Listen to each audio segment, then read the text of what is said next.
Some stories aren't meant to be told, but this one needs to be heard. It started with something small, something almost unnoticeable, until it wasn't.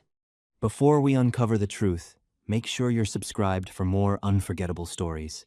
And if you enjoy mysterious twists, drop A in the comments. Here's what happened. The wedding dress hung in my childhood bedroom like a ghost, its ivory silk catching the pale morning light filtering through lace curtains. I sat on the edge of my bed, still in my pajamas, staring at the gown, as if it might offer some explanation for how my life had unraveled so completely in the span of 6 weeks. It was beautiful, I had to admit. Custom designed, hand-beaded, worth more than my father's car. More than our entire house, probably. The kind of dress every girl supposedly dreams about, except I had never dreamed about this. Never imagined that at 26 years old, I would be preparing to marry a man I had met exactly 3 times. A man whose last name would become mine in less than 8 hours. A man who, according to whispered conversations I wasn't supposed to overhear, had killed his first victim at 17, Luca Moretti. Even his name sounded dangerous, all sharp consonants and dark vowels. I had Googled him, of course, in those first desperate days after my father delivered the news. But the internet offered surprisingly little. A few society page photos from charity galas. Always in an impeccable tuxedo, always with a different beautiful woman on his arm. Some business articles mentioning his legitimate enterprises, real estate development, import-export companies, the kind of vague corporate descriptions that could mean anything or nothing. And then, if you knew where to look, the rumors, the speculation. The true crime forums where people discussed the Moretti family's alleged activities in hushed digital whispers. Drug trafficking, money laundering, extortion, murder. Nothing proven, of course. Men like Luca Moretti didn't get proven guilty. They got powerful enough that guilt became irrelevant. My phone buzzed on the nightstand. My best friend Sophie, for the 4th time this morning. I couldn't answer. What would I even say? That I was going through with it? That I was actually going to walk down the aisle and promise to love, honor, and obey a mafia boss because my father had made a catastrophic business decision, and this was the price of his survival? She would tell me to run, to disappear, to choose my own life over my father's mistakes. And maybe she would be right, but she didn't understand. She had never seen my father the way I saw him that night 3 weeks ago, when he finally told me the truth. Broken, terrified, aged 10 years in the span of our conversation. He had borrowed money from the wrong people. A business investment that was supposed to save our family's struggling restaurant had instead tangled us in a web with the Moretti organization. $200,000, plus interest, plus penalties for late payment, an amount that had ballooned into an impossible debt. And then Luca Moretti himself had offered a solution. Not forgiveness of the debt, not a payment plan or reduced interest, but a transaction. My father's debt erased completely in exchange for my hand in marriage. When my father first told me, I had laughed, a slightly hysterical sound that echoed in our small living room. It was absurd, medieval, the kind of thing that happened in historical novels, not in modern-day Boston. But my father's face remained serious, carved with shame and desperation. And slowly, horribly, I realized he was asking me to agree. No, not asking, begging, because the alternative was my father's death, possibly my mother's death, possibly mine. The Moretti family had a reputation for collecting debts one way or another. Money or blood. Those were the only currencies they accepted. I had demanded to meet Luca before giving my answer. My father had arranged it, a dinner at one of the most expensive restaurants in the city, the kind of place where I felt immediately out of place in my department store dress. Luca had been waiting at a private table in the back, and when he stood to greet me, I was struck first by his height. He was tall, well over 6 feet, with the build of someone who maintained his body as carefully as a weapon. His suit was charcoal gray, perfectly tailored, and probably cost more than 3 months of my salary as a social worker. But it was his face that had made my breath catch, handsome in a way that felt almost cruel. All sharp angles and intense dark eyes that seemed to catalog every detail of my appearance in a single sweeping glance. He had smiled, but it never reached his eyes. Those remained cold, calculating, assessing. The dinner had been surreal. He was polite, almost charming in a distant way, asked about my work, my education, my interests, listened with what seemed like genuine attention when I talked about the kids I worked with at the community center. ordered wine I couldn't pronounce and food I couldn't identify, and through it all, the elephant in the room remained unaddressed until dessert arrived. Then, as I picked at a delicate pastry I was too nervous to taste, he had leaned back in his chair and studied me with those unnerving dark eyes. "You're wondering why," he said. It wasn't a question. I met his gaze, trying to project a confidence I absolutely did not feel. "Yes. Why would someone like you need to buy a wife?" Something flickered in his expression, too quick to read. "Let's just say it serves my purposes to have a wife. Someone appropriate. Someone with no connections to my world. Someone clean." The word clean had made my skin crawl, as if I were being purchased not for who I was, but for who I wasn't. "And what do I get out of this?" I had asked, anger finally breaking through my shock. "Besides watching my father live, another almost smile. Security, comfort. Whatever you need, within reason. I'm not looking for love, Sophia. I'm looking for a wife who can fulfill certain social obligations and ask no questions." The use of my full name, which I hadn't given him, reminded me exactly who I was dealing with. He already knew everything about me, had probably known before my father ever borrowed that money. This marriage, I realized with a chill, wasn't a spontaneous solution to my father's debt. It was planned, calculated, I was chosen, but I didn't understand why. The second meeting had been shorter, a signing of papers that weren't quite a prenuptial agreement, but something else entirely. A contract outlining the terms of our arrangement. I would live in his home, attend events at his side, present as a devoted wife in public. In private, he assured me I would have my own space, my own life, as much as possible. The marriage would be real in legal terms, but performative in practice. A business arrangement, nothing more. I had signed with shaking hands, my father's desperate face haunting every stroke of the pen. The third meeting had been 2 days ago, a final dinner with both of our families present. My parents, uncomfortable and grateful in equal measure. His family, a parade of beautiful, cold people who looked at me like I was a puzzle they hadn't quite figured out how to solve. His mother, elegant and terrifying, had gripped my hand and told me in Italian-accented English that I was very brave. I wasn't sure if it was a compliment or a warning. Now here I was. Wedding day morning. In a few hours, hair and makeup artists would arrive, expensive professionals arranged by Luca's people. They would transform me into the appropriate bride for a man like him. My mother would cry. My father would walk me down the aisle with relief and guilt warring on his face. And I would marry Luca Moretti, trading my freedom for my family's safety, stepping into a world I didn't understand and couldn't escape. The dress seemed to shimmer accusingly in the morning light. I stood finally, crossing to touch the delicate beading, the fine silk. It really was beautiful. A costume for the role I was about to play. Wife to a monster. I wondered if I would ever feel like myself again, or if this dress, this day, this choice would fundamentally change who I was. The answer, I suspected, was already written. The girl I had been died the moment my father confessed his debt. The woman I was becoming would emerge tonight, in Luca Moretti's home, wearing his ring, carrying his name. I just hoped some part of me would survive the transformation. The hairstylist worked in focused silence, her hands moving through my hair with professional efficiency. She had arrived exactly on time, part of a team of 3 women who had transformed my childhood bedroom into a makeshift salon. The makeup artist sat nearby, organizing an intimidating array of products on my desk, while a third woman steamed invisible wrinkles from the wedding dress. They were all beautiful, polished, speaking in low murmurs to each other but rarely addressing me directly. I wondered if they knew who they were preparing me for.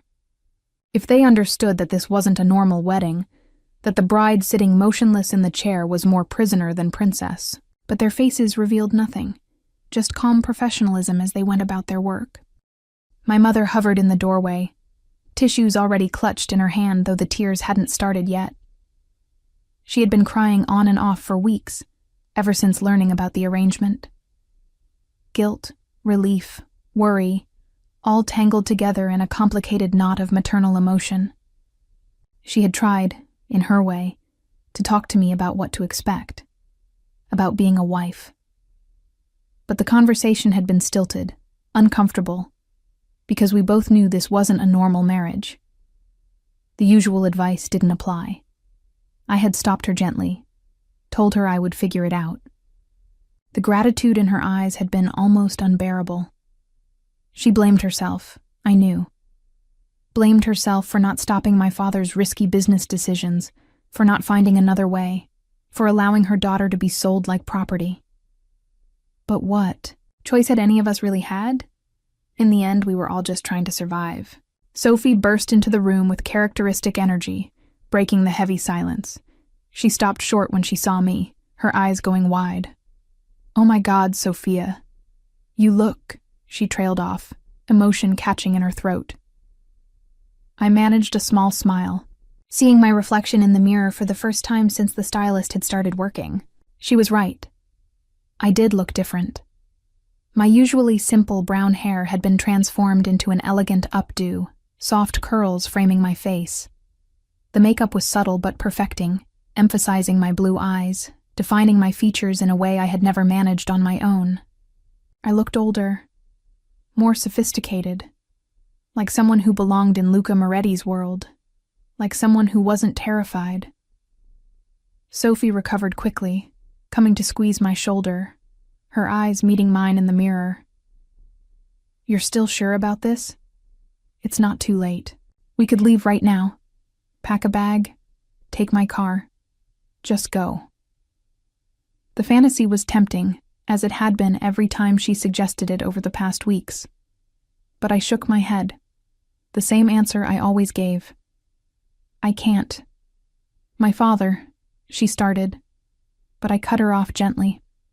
"It's not just my father, Soph. It's all of us. These people, they don't forget. They don't forgive. If I run, they'll come after my whole family. And maybe after you too, for helping me. I can't put everyone I love at risk." She was quiet for a moment, her hand still on my shoulder. "Then you need to promise me something. Promise you'll call me. Every day. Even if it's just a text to let me know you're okay.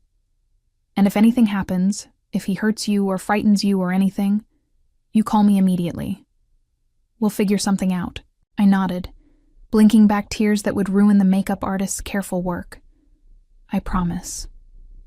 She leaned down, hugging me carefully to avoid disturbing my hair. "I love you. You know that, right? You're the bravest person I know." I didn't feel brave. I felt terrified and trapped and overwhelmed. But I returned her hug, drawing strength from her presence. The makeup artist cleared her throat softly. "We should finish. The ceremony is in 3 hours." Sophie released me reluctantly, stepping back to let the women continue their work. She settled on my bed, scrolling through her phone but glancing up frequently to check on me. Her presence was comforting, a tether to my old life, to the person I had been before all of this. The makeup artist approached with a palette, studying my face with an artist's critical eye. "You have beautiful bone structure," she said. The first personal comment any of them had made. "Very classic. The dress will photograph beautifully on you." It wasn't really a compliment directed at me, I realized. It was an assessment of how well I would present, how well I would reflect on Luca. Everything about this day was designed to create an image, to present a narrative. The mafia boss and his beautiful, appropriate wife. A love story for public consumption, while the truth remained carefully hidden.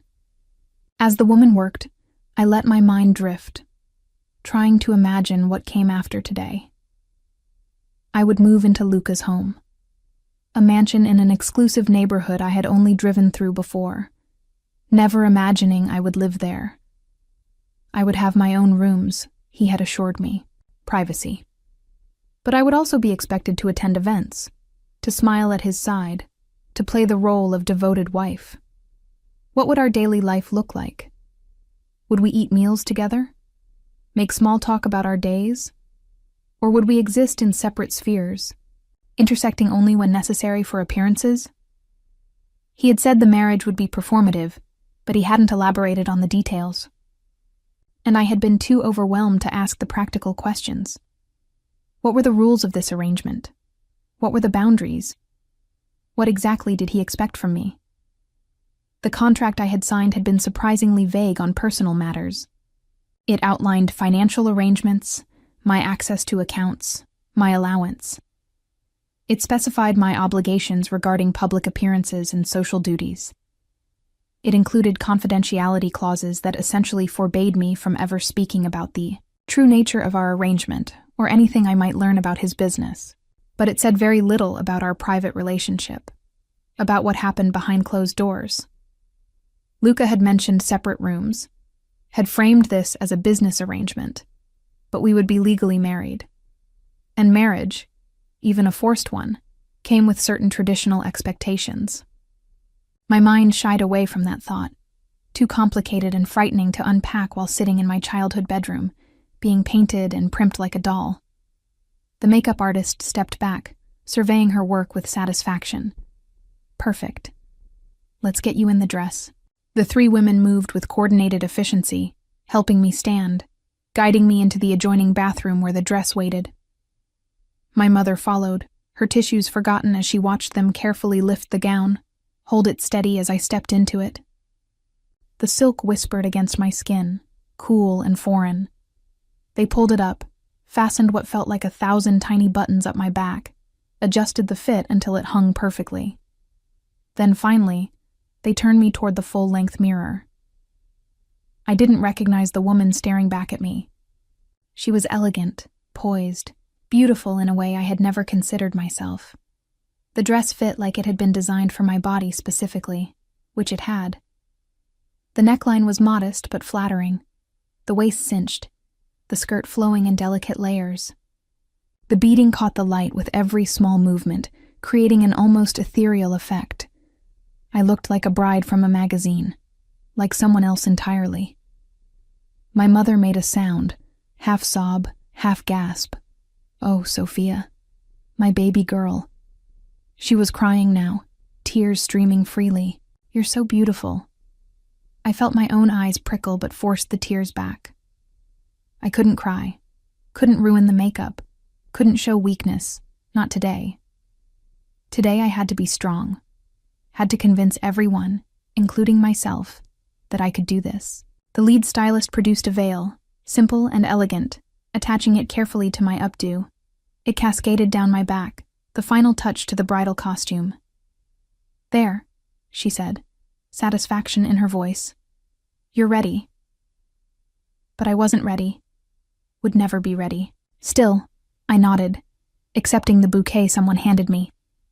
White roses and orchids, expensive and perfect, and completely impersonal. Flowers chosen by someone on Luca's staff, someone who understood what was appropriate, but had no idea who I was or what I might have liked. A knock at the door made us all turn. My father's voice, tentative through the wood. Sophia? Can I come in? The women gathered their supplies, filing out efficiently, giving us privacy. My mother kissed my cheek, whispering that she loved me, that everything would be okay, that I was doing the right thing. Then she too left, leaving me alone with my father. He entered slowly, and I watched his face transform when he saw me. Pride and pain and crushing guilt, all fighting for dominance in his expression. You look, he started, then stopped, emotion choking his words. I know, Dad, I said quietly, saving him from having to finish. He crossed to me, taking my hands carefully, as if I might break. I'm sorry, he said, and the anguish in his voice was terrible to hear. I'm so sorry, sweetheart. I never wanted. I never meant for. He broke off, shaking his head. I know you didn't, I told him, squeezing his hands. It's going to be okay. We're going to be okay. But he shook his head, tears streaming down his weathered face. How can you forgive me? How can you even look at me? I'm your father. I'm supposed to protect you, and instead He gestured helplessly at me, at the dress, at the situation we found ourselves in. You made a mistake, I said, my voice steadier than I felt. And I'm choosing to help fix it. That's what family does. We take care of each other. He pulled me into a careful hug, his shoulders shaking. I will never forgive myself for this. Never. I didn't tell him that I might never fully forgive him either. that this would change our relationship forever, create a wound that might scar but never completely heal. Instead, I held him, letting him release some of the guilt he carried, knowing he would carry it for the rest of his life regardless. When he pulled back, he wiped his eyes roughly, trying to compose himself. "The car is here. It's time."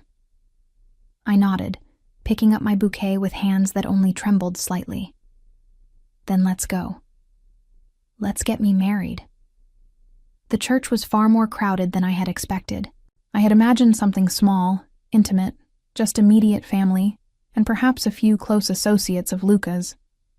Instead, the pews were packed with people I didn't recognize, hundreds of faces turning to watch as the doors opened and the processional music began. My father's arm tightened under my hand, the only indication of his own nervousness, as we prepared to walk down the impossibly long aisle.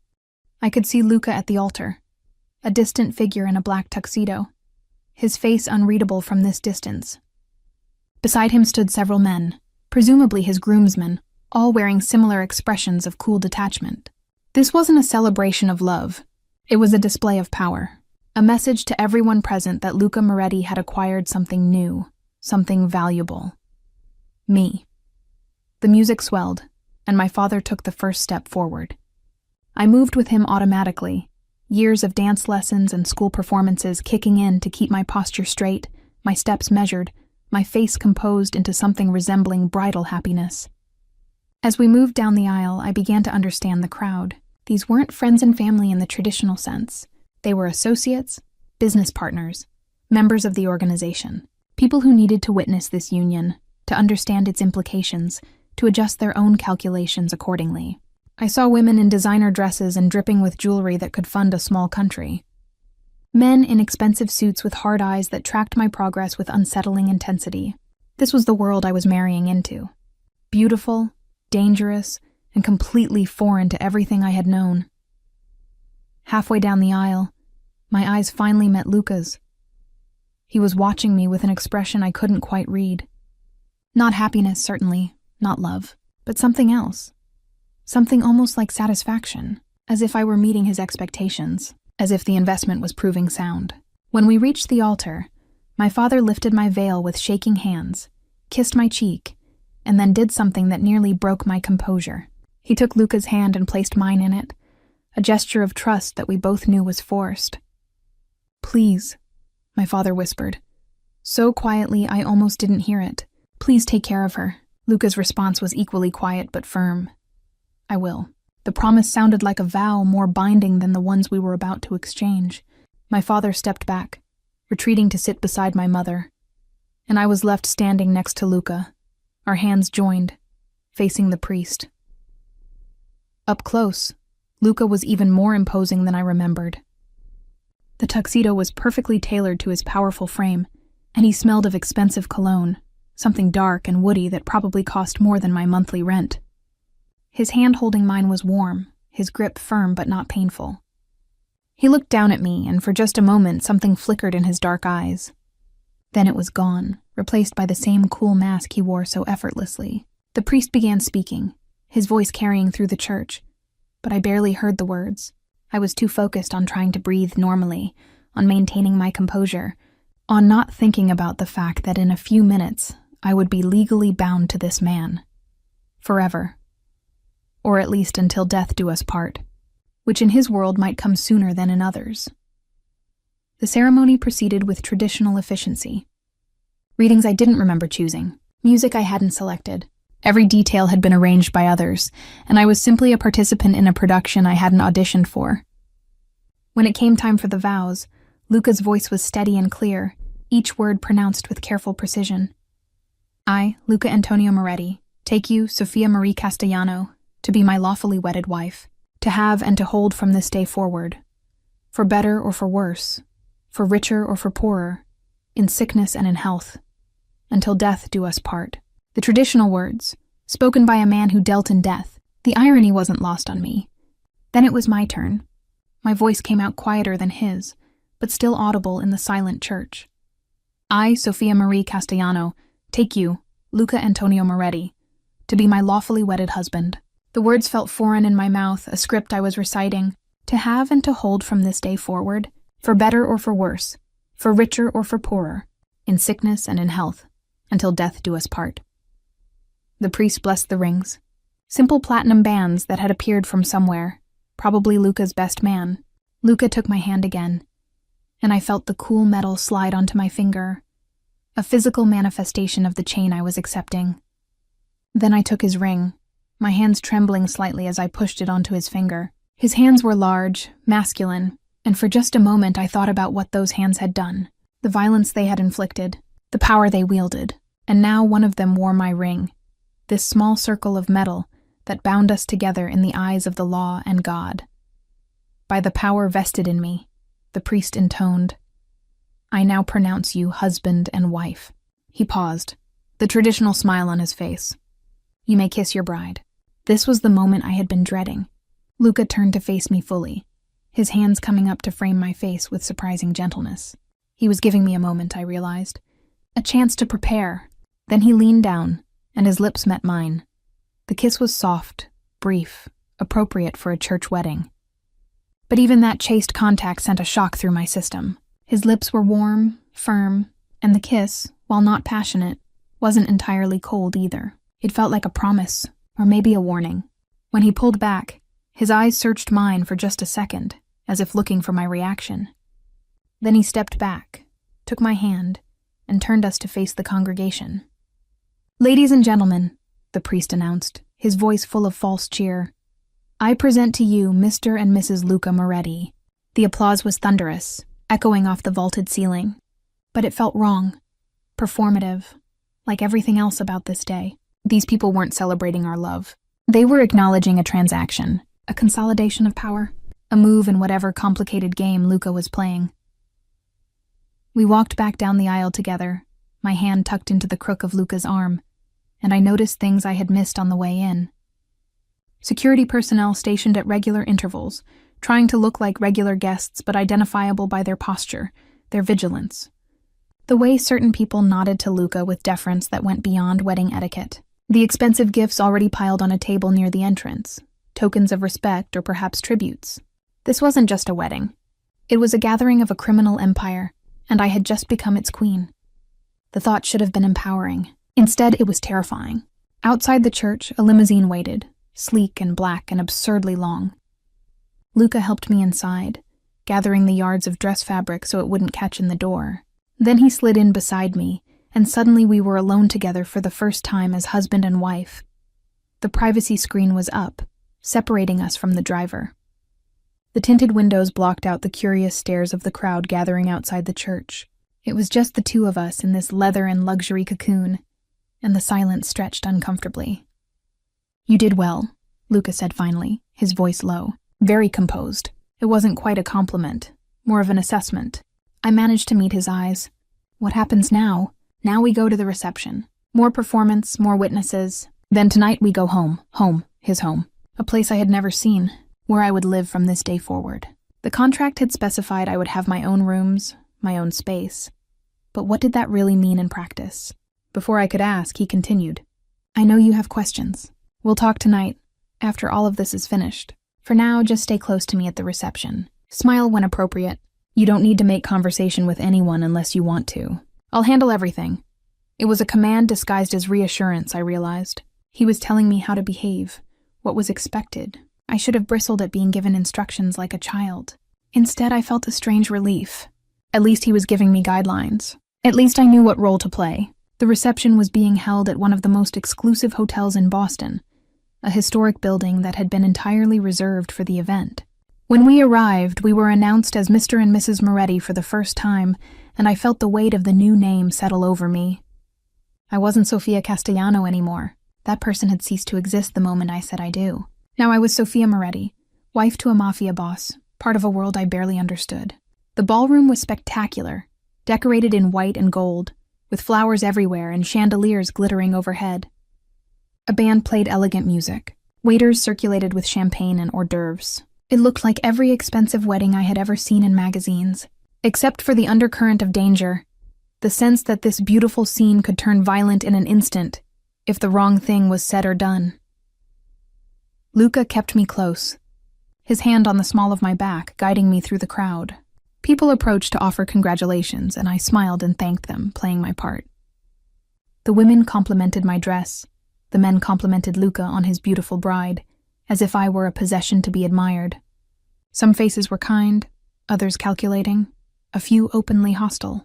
I was an outsider who had somehow gained entry to their exclusive world, and not everyone was pleased about it. Luca's mother approached, elegant in a deep purple gown, her silver hair perfectly styled.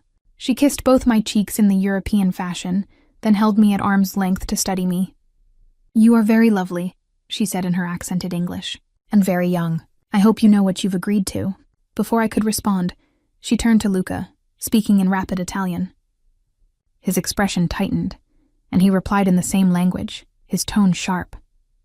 His mother studied him for a moment, then nodded and walked away without another word to me. "What did she say?" I asked quietly. Luca's hand tightened slightly on my waist. "She was concerned for you. She thinks I've made you a target." His honesty surprised me. "Have you?" His dark eyes met mine, and for the first time, I saw something like regret in their depths. "Yes. But I've also given you the best protection available. No one will dare touch you now. You're a Moretti. That means something in this world.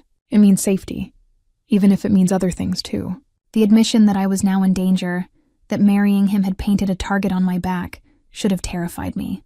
Somehow, hearing him acknowledge it, hearing him promise protection, was almost comforting. At least he was being honest about the risks. At least he wasn't pretending this was something it wasn't. We were called to cut the cake, another traditional moment in this deeply untraditional union. The cake was massive, multiple tiers of white fondant and sugar flowers. Luca placed his hand over mine on the knife, and together we made the ceremonial cut while cameras flashed around us. Then came the moment I had been dreading even more than the kiss. The first dance. The band struck up a slow song, something classical and romantic, and Luca led me to the center of the dance floor. He pulled me into his arms, one hand at my waist, the other holding mine, and we began to move. He was a good dancer, I realized with surprise, confident and smooth, leading me effortlessly through the steps. I had taken dance lessons as a teenager, but I hadn't danced in years, and I concentrated on not stepping on his feet or tripping over my dress. "Relax," he murmured, his voice close to my ear. "You're too tense. Everyone is watching," I whispered back. "Let them watch. Let them see a man dancing with his beautiful wife. There's nothing suspicious about that." His words were meant to be comforting, but they only reminded me that everything we did was performance. Even this dance, this moment that should have been intimate and romantic, was for show. Other couples began to join us on the floor. My parents danced nearby, my mother still dabbing at her eyes, my father looking older than I had ever seen him. Sophie danced with one of Luca's groomsmen, her expression carefully neutral, though I could see the worry in her eyes when she looked at me. Luca's family and associates filled the rest of the dance floor, and gradually the focus shifted away from us. Luca's grip on me relaxed slightly, and I realized I had been holding myself rigid in his arms. "You're frightened of me," he said quietly. It wasn't a question. I considered lying, but what was the point? "Yes," I admitted. "You should be," he said, and something in his voice made me look up at him. "But not for the reasons you think. I'm not going to hurt you, Sophia. That was never part of this arrangement." "Then what should I be frightened of?" I asked, searching his face. He was quiet for a long moment, his expression unreadable. "Of the life you've just entered, of the things you'll see and learn, of how much you might change." The reception continued for hours, a blur of faces and forced smiles and champagne I barely touched. Luca remained at my side throughout, the attentive husband, his hand rarely leaving my waist or back. To anyone watching, we looked like a couple deeply in love, connected by touch and shared glances. The reality was far more complicated. Every contact was calculated, designed to project an image. Every word spoken between us was measured, careful, revealing nothing of the true nature of our arrangement. I was exhausted by the performance, drained by the constant vigilance required to maintain the facade. But Luca seemed tireless, moving through the crowd with easy confidence, speaking to his guests in English and Italian, sometimes in what sounded like Russian or another language I couldn't identify. He was multilingual, I realized. Educated. Far more sophisticated than the brutish gangster stereotype I had half expected. As the evening wore on, I began to notice patterns in how people interacted with him. Some approached with obvious deference, almost fear. Others with a familiarity that suggested close relationships, though still tempered with respect. A few, mostly older men, spoke to him as equals, and I sensed these were the real power players in his world. Luca's demeanor shifted subtly depending on who he was speaking with, adapting his tone and body language to suit each interaction. It was masterful, really, this social choreography he performed so effortlessly. And now I was part of that performance, the pretty wife who smiled and nodded and said nothing of substance. Several women approached me when Luca was momentarily pulled away by business conversations. They were perfectly polite, complimenting my dress and the wedding, asking generic questions about how Luca and I had met. I gave vague, rehearsed answers that Luca and I had agreed upon during one of our brief pre-wedding meetings. A mutual friend introduced us. It was love at first sight. We wanted a short engagement because when you know, you know. The lies came more easily than I expected, and I wondered if that should worry me. One woman, stunning in a red dress that probably cost more than my car, studied me with particular intensity. "You're very different from his usual type," she said, her smile not quite reaching her eyes. I wasn't sure how to respond to that. I didn't know what his usual type was, and I certainly didn't want to discuss Luca's romantic history with a stranger at my own wedding reception. "Thank you," I said neutrally, defaulting to treating it as a compliment, even though it clearly wasn't.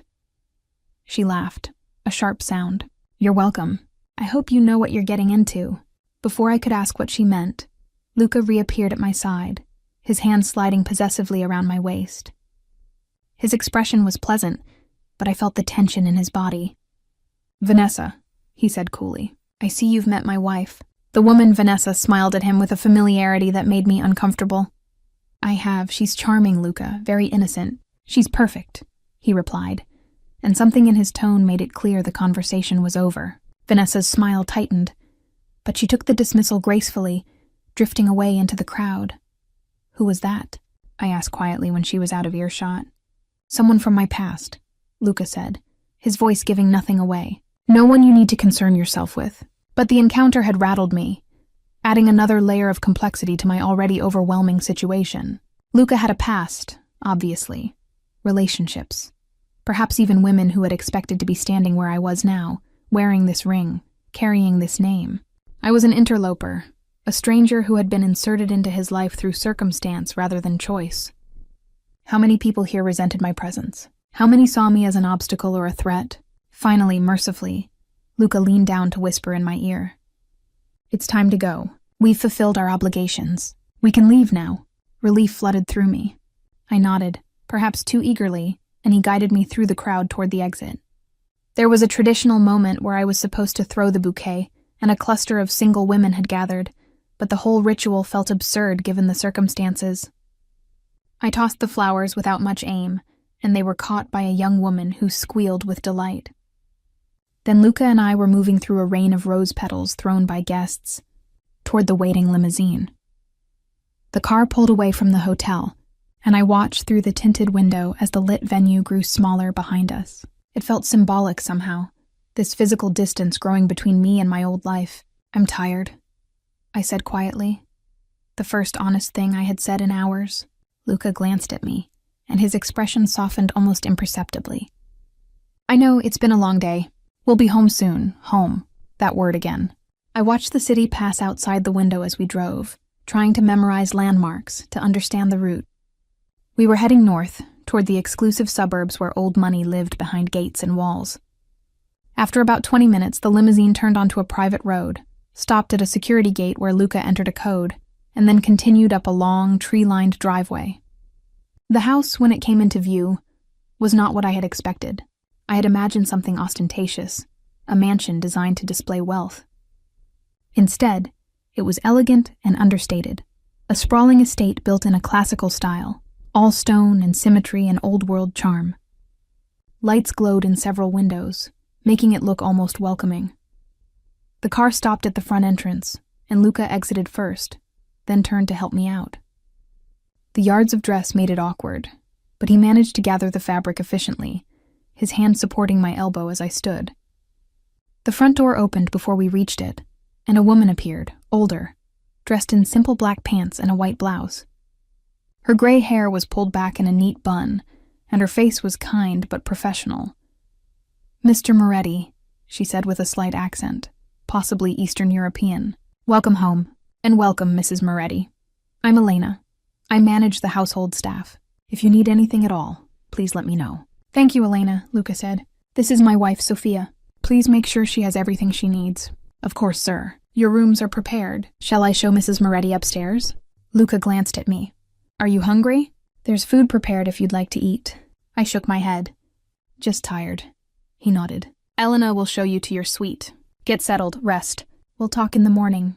There was relief in the reprieve, but also confusion. I wasn't sure what I had expected, but his casual dismissal, his assumption that I would simply go to my rooms and he to his, felt oddly anticlimactic after the intensity of the day. I followed Elena up a grand staircase, down a hallway lined with artwork that probably belonged in museums. She opened a door near the end of the corridor, gesturing for me to enter. "These are your rooms, Mrs. Moretti. The bedroom, sitting area, bathroom, and a small study. Mr. Moretti's suite is at the opposite end of the hall. There's a bell here if you need anything during the night, and the kitchen is always available if you get hungry." I stepped into what was apparently my new domain, and despite my exhaustion, I had to take a moment to absorb it. The rooms were beautiful, decorated in soft creams and golds, with elegant furniture and fresh flowers on every surface. The bed was enormous, draped in what looked like silk. Floor-to-ceiling windows overlooked what I could see were gardens, though it was too dark to make out details. Everything was perfect, expensive, impersonal. "Your things were moved from your apartment this afternoon," Elena continued. "Your clothes are in the closet and dresser. If you need help with the dress, I can assist, or I can send up one of the maids." "I can manage," I said, finding my voice. "Thank you, Elena." She nodded, moving toward the door. "Welcome to the family, Mrs. Moretti. I hope you'll be happy here." The door closed softly behind her, and I was finally, blessedly alone. I stood in the center of the room, still in my wedding dress, and tried to process everything that had happened. This morning I had woken up in my childhood bedroom, single, frightened but still myself. Now I was here, in this beautiful prison, married to a man I barely knew, carrying a name that meant danger and power in equal measure. I moved to the mirror, studying my reflection. The makeup was still perfect, the hair still elegantly styled, but I could see the exhaustion in my eyes, the tension in my shoulders. I looked like a bride. I felt like an imposter. Slowly, I began the process of removing the dress, struggling with the seemingly endless buttons down my back. After several frustrating minutes, I gave up and rang the bell Elena had indicated. She appeared within moments, as if she had been waiting nearby. She helped me out of the dress without comment. Hanging it carefully in the closet where I saw my own modest wardrobe had indeed been transferred, looking shabby and out of place next to the designer items that had been provided. There were clothes I didn't recognize, expensive pieces with tags still attached, a whole new wardrobe for my new life. In the bathroom, I found luxury products, plush towels, everything I could possibly need. I showered, washing away the hairspray and makeup, standing under the hot water until my skin turned pink. When I emerged, wrapped in a towel that was softer than anything I had ever owned, I found that Elena had laid out a nightgown on the bed, silk and lace and far more elegant than the cotton pajamas I usually wore. I put it on, feeling like I was playing dress-up in someone else's life. The bed was as comfortable as it looked, the sheets impossibly soft. I should have been too anxious to sleep, too overwhelmed by the day's events, but exhaustion claimed me quickly, pulling me under into dreamless darkness. I woke to sunlight streaming through windows I had forgotten to close the curtains on. For a moment, I was disoriented, not recognizing my surroundings. Then memory crashed back. The wedding, Luca, this house. I was married. I sat up, looking around the room in the harsh light of morning. It was still beautiful, but I could see details I had missed last night. Fresh flowers on the nightstand, a tray with coffee and pastries that must have been delivered while I slept, a note in elegant handwriting propped against the coffee pot. "Good morning. Take your time getting ready. I'll be in my office when you're prepared to talk." The library is downstairs. Second door on the left. Luca. It was strange seeing his name written out, this formal communication from my husband. I drank the coffee, which was perfect, and ate a croissant, though my stomach was in knots. Then I showered again, more for the delay than because I needed it, and dressed in my own clothes, jeans, and a simple sweater, needing the comfort of familiar things. Finding my way downstairs took some effort. The house was even larger than I had realized, with multiple staircases and corridors that all looked similar. But eventually I found what was clearly a library, its walls lined with books. A large desk positioned near windows that overlooked the gardens I could now see properly in daylight. Luca sat at the desk, reading something on a tablet, dressed casually in dark pants and a white shirt. He looked up when I entered, and something in his expression relaxed. "You found it. Good morning." "Good morning," I replied, hovering awkwardly in the doorway. He stood, gesturing to a seating area with 2 armchairs positioned near an unlit fireplace. "Please sit. We should talk." I moved to one of the chairs perching on the edge, while he took the other, turning it slightly to face me. I realized this was the first time we had been truly alone together, just the 2 of us without the pressure of performance. "How did you sleep?" he asked. "Well, surprisingly," I admitted. "The bed is very comfortable." He nodded. "I'm glad. I want you to be comfortable here, Sophia. This is your home now," I decided to be direct. "Is it? Or is it your home where I'm a guest?" He studied me for a moment, something like approval in his eyes. "Fair question. Let me be clear about our arrangement. This is your home. You're not a prisoner. You can go where you want, within reason. You have access to cars, drivers, credit cards. The only restrictions are for your safety. You don't go anywhere without security, and there are certain areas of the city that aren't safe for you now. Certain people you should avoid. Because I'm a target now," I said, remembering his mother's words, and his own admission at the reception. "Yes," he said bluntly. "Being my wife makes you both protected and vulnerable. Protected because no one wants to start a war with me over you. Vulnerable because you could be used as leverage against me. That's why security isn't optional. I absorbed this. The reality of my new existence sinking in. And inside the house? What are the rules here?" "There are no rules," he said, and I must have looked skeptical because he continued. "I mean that. I don't expect you to cook or clean. Staff handles all of that. You're not expected to wait on me or cater to me in any way. Then what am I expected to do?" I asked, genuinely confused. "Live your life," he said simply. "Read, watch television, use the pool or gym, work if you want to continue your job.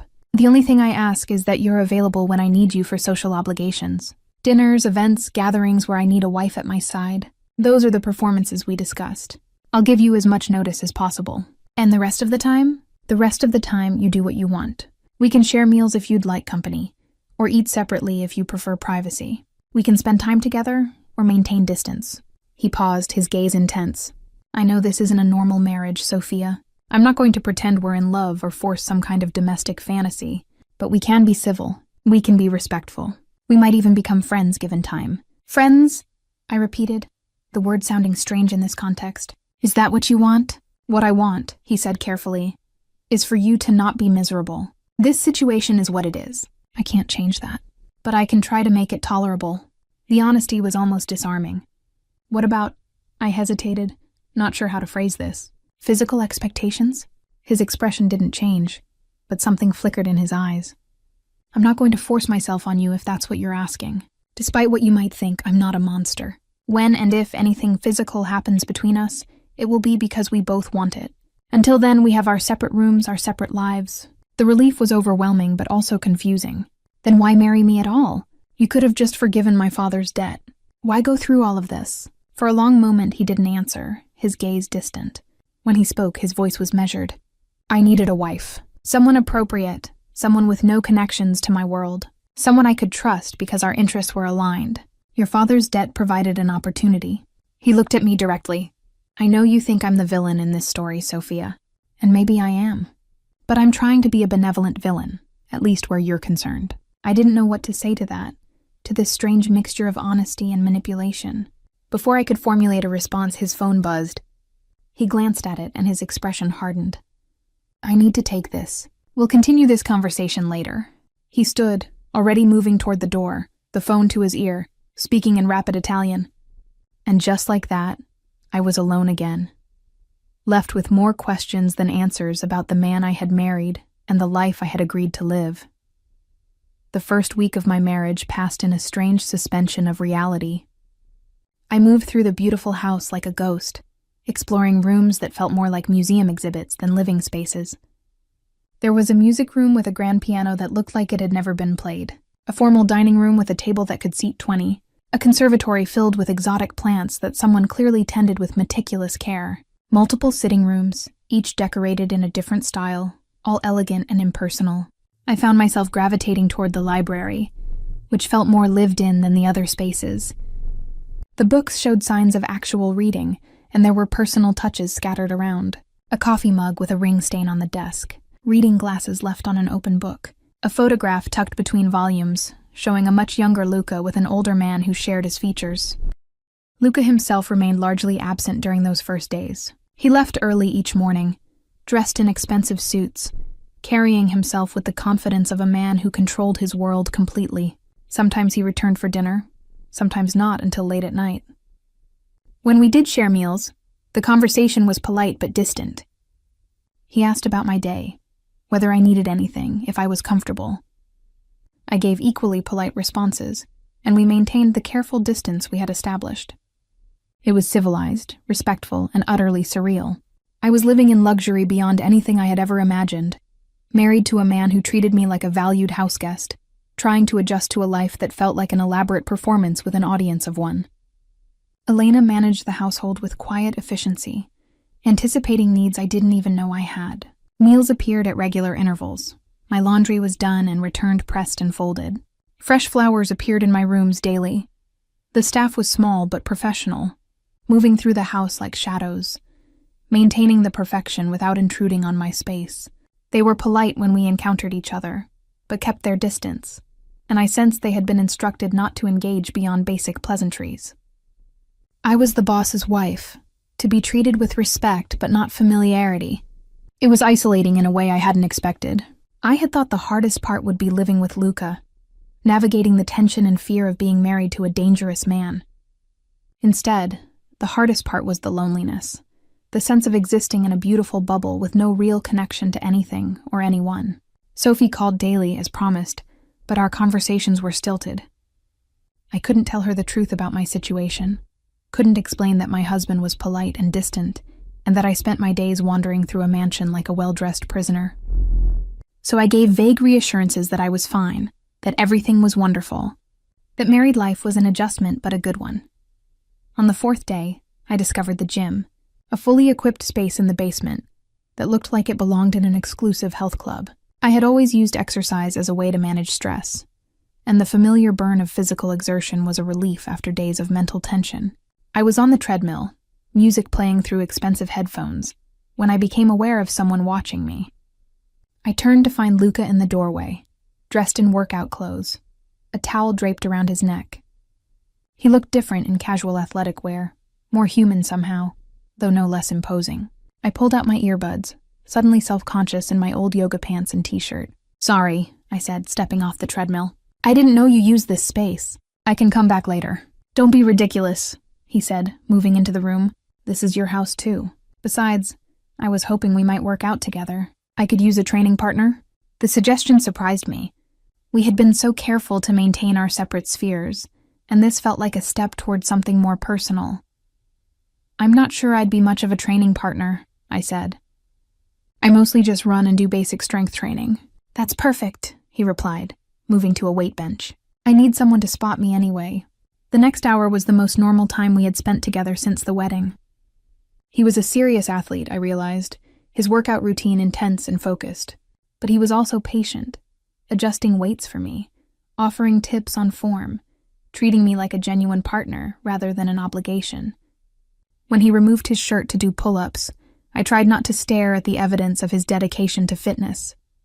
His body was powerful, sculpted, marked with several scars that told stories I probably didn't want to know. But there was something almost vulnerable about seeing him this way, focused on something as basic and human as physical exertion. We talked while we worked out, casual conversation about exercise routines and favorite music. the kind of normal interaction I had been craving. Afterward, as we cooled down, he asked if I wanted to see the gardens. I had been admiring them from my windows but hadn't explored them yet. We walked outside together, and I was amazed by the scope and beauty of the landscaping. There were formal gardens with geometric patterns, wild areas that looked almost natural, a greenhouse filled with orchids, even a small vineyard. "It's beautiful," I said, meaning it. "Do you do any of the gardening yourself?" "Some," he admitted. "I find it relaxing. There's something satisfying about creating something beautiful, watching it grow." It was the most personal thing he had shared with me, this glimpse into what he did for pleasure. We walked in comfortable silence for a while, and I found myself relaxing in his presence for the first time. Away from the formal rooms of the house, in the natural setting of the garden, he seemed less intimidating, more like a man than a criminal mastermind. When we returned to the house, he paused at the bottom of the stairs. "Thank you," he said. "For what?" "For working out with me. For walking with me. For not making this more difficult than it has to be." I studied his face, trying to understand what he meant. "You're not what I expected," I said honestly. "What did you expect?" "A monster," I admitted. "Someone cruel, violent, completely without humanity." He was quiet for a moment. "I am violent, Sophia. Don't mistake civility for weakness. I've done things that would horrify you, but I'm not cruel without purpose, and I try not to hurt innocent people." The reminder of who he was, what he was capable of, should have frightened me. Instead, I found his honesty almost reassuring. At least he wasn't pretending to be something he wasn't. At least he respected me enough to tell me the truth. That night, for the first time since the wedding, we had dinner together by choice rather than obligation. Elena had prepared something elaborate, but we ate in the smaller breakfast room rather than the formal dining room, and the atmosphere was almost relaxed. Luca asked about my work, seemed genuinely interested when I talked about the kids I had worked with at the community center. I asked about his legitimate businesses, and he explained his real estate developments with obvious pride. It was almost like a normal dinner between a married couple, if you ignored the armed security outside and the fact that our marriage was a business arrangement. When I mentioned missing my work, he surprised me by offering to arrange for me to volunteer somewhere, or even to continue working if I wanted. The only requirement would be additional security, which might make things complicated. I appreciated the offer, even though I wasn't sure how practical it would be. Having something meaningful to do, some purpose beyond wandering through beautiful rooms, was appealing. We were clearing the dishes, working together in an easy rhythm when his phone rang. The change in him was immediate and dramatic. His entire posture shifted, his expression hardening as he glanced at the caller ID. "I need to take this," he said, already moving toward his office. "It's important." I nodded, finishing with the dishes alone, but I could hear his voice through the closed door, speaking in rapid Italian, his tone sharp and commanding. This was the other Luca, the dangerous one, the one who controlled a criminal empire. When he emerged 20 minutes later, his face was grim. "I have to go out," he said. "Business that can't wait. I'll probably be late." "Don't wait up." There was something in his expression that made me ask, "Is everything all right?" He paused, seeming to consider how much to tell me. "There's a situation that requires my attention. Nothing for you to worry about, but I may be gone for a few days." "A few days?" The prospect of being alone in the house, even with the staff, was daunting. "Will you be safe?" I asked, surprising myself with the genuine concern in my voice. He looked equally surprised by my question. "Yes," he said softly. "I'll be safe, and so will you. Security here is comprehensive. You won't even know I'm gone." But I did know he was gone. The house felt different without his presence, larger and more empty. I realized that in just a week, I had grown accustomed to his quiet company, to the sense of shared space, even when we weren't directly interacting. Without him, the beautiful rooms felt more like a prison again, and I found myself checking my phone obsessively, though I wasn't sure what I was hoping to see. Elena maintained her professional demeanor, but I sensed she was more watchful in Luca's absence, more protective. The security presence, usually invisible, became more obvious. I saw men patrolling the grounds, noticed cars positioned at strategic points around the property. Whatever business had called Luca away, it was serious enough to warrant increased precautions. On the second day of his absence, I was reading in the library when Elena appeared with a concerned expression. "Mrs. Moretti, There's a woman at the gate asking to see you. She says she's your friend Sophie. My heart leaped. Sophie was here, probably worried sick because I hadn't been answering her calls with my usual enthusiasm. But then I remembered Luca's warnings about security, about not going anywhere without protection. Could I even have visitors? I'll see her, I said, standing quickly. Elena looked uncertain. Mr. Moretti left instructions about visitors. Perhaps we should call him first. No, I said firmly. She's my best friend. I'm not going to make her wait while we get permission for me to see my own friend. Elena's expression suggested she thought this was a mistake, but she nodded. I'll have her brought to the main sitting room. Sophie arrived looking worried and slightly overwhelmed by the grandeur of the house. She hugged me tightly, and I realized how much I had missed physical affection. Simple human contact. You look good, she said, studying my face. Rested. But you sound different on the phone. Distant. I'm fine, I assured her, leading her to sit down. It's just an adjustment, you know. Marriage, this house, everything is so different. She looked around the elegant room, taking in the expensive furniture, the artwork, the fresh flowers. It's like a palace, she said. But it doesn't feel like you. What do you mean? I don't know, she said, frowning. It's beautiful, but it's so formal, so perfect. Where are your things? Your books, your photos, the little ceramic owl I gave you for your birthday? I realized she was right. Despite Elena's assurance that my belongings had been moved here, I hadn't seen most of my personal items. The clothes in my closet were mostly new, expensive pieces that had been provided. My own modest possessions had apparently been deemed unsuitable for my new life. We talked for an hour, and I tried to project happiness and contentment, but Sophie knew me too well. Something's wrong, she said finally. You can tell me, Sophia. Whatever it is, we can figure it out. I wanted to tell her everything. About the loneliness, the fear, the strange intimacy of living with a man who was both my husband and a stranger. But I couldn't.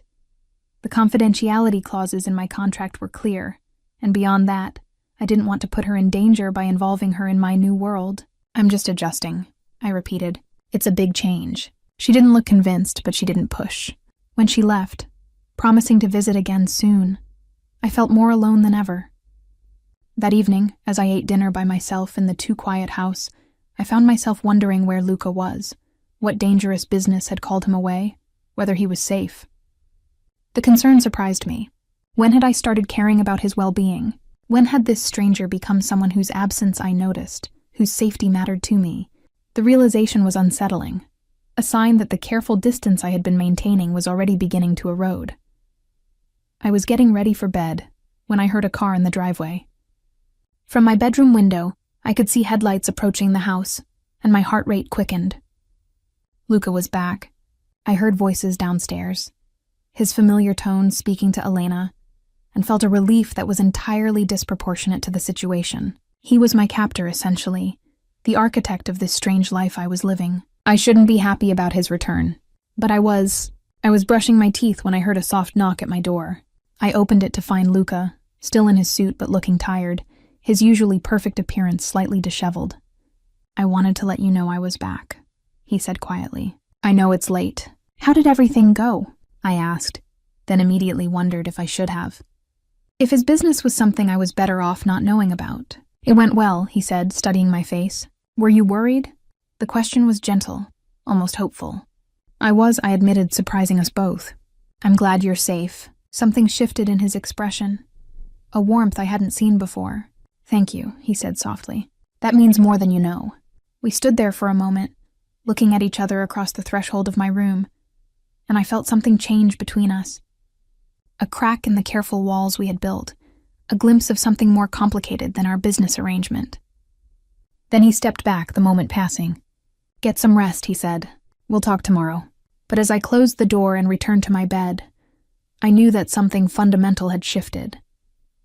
The polite distance we had maintained was no longer sustainable. Whether I wanted it or not, I was beginning to care about Luca Moretti. And that, I suspected, was going to complicate everything. The next morning brought an unexpected invitation. Luca knocked on my door while I was still in my robe, having coffee and trying to decide how to spend another day in my beautiful prison.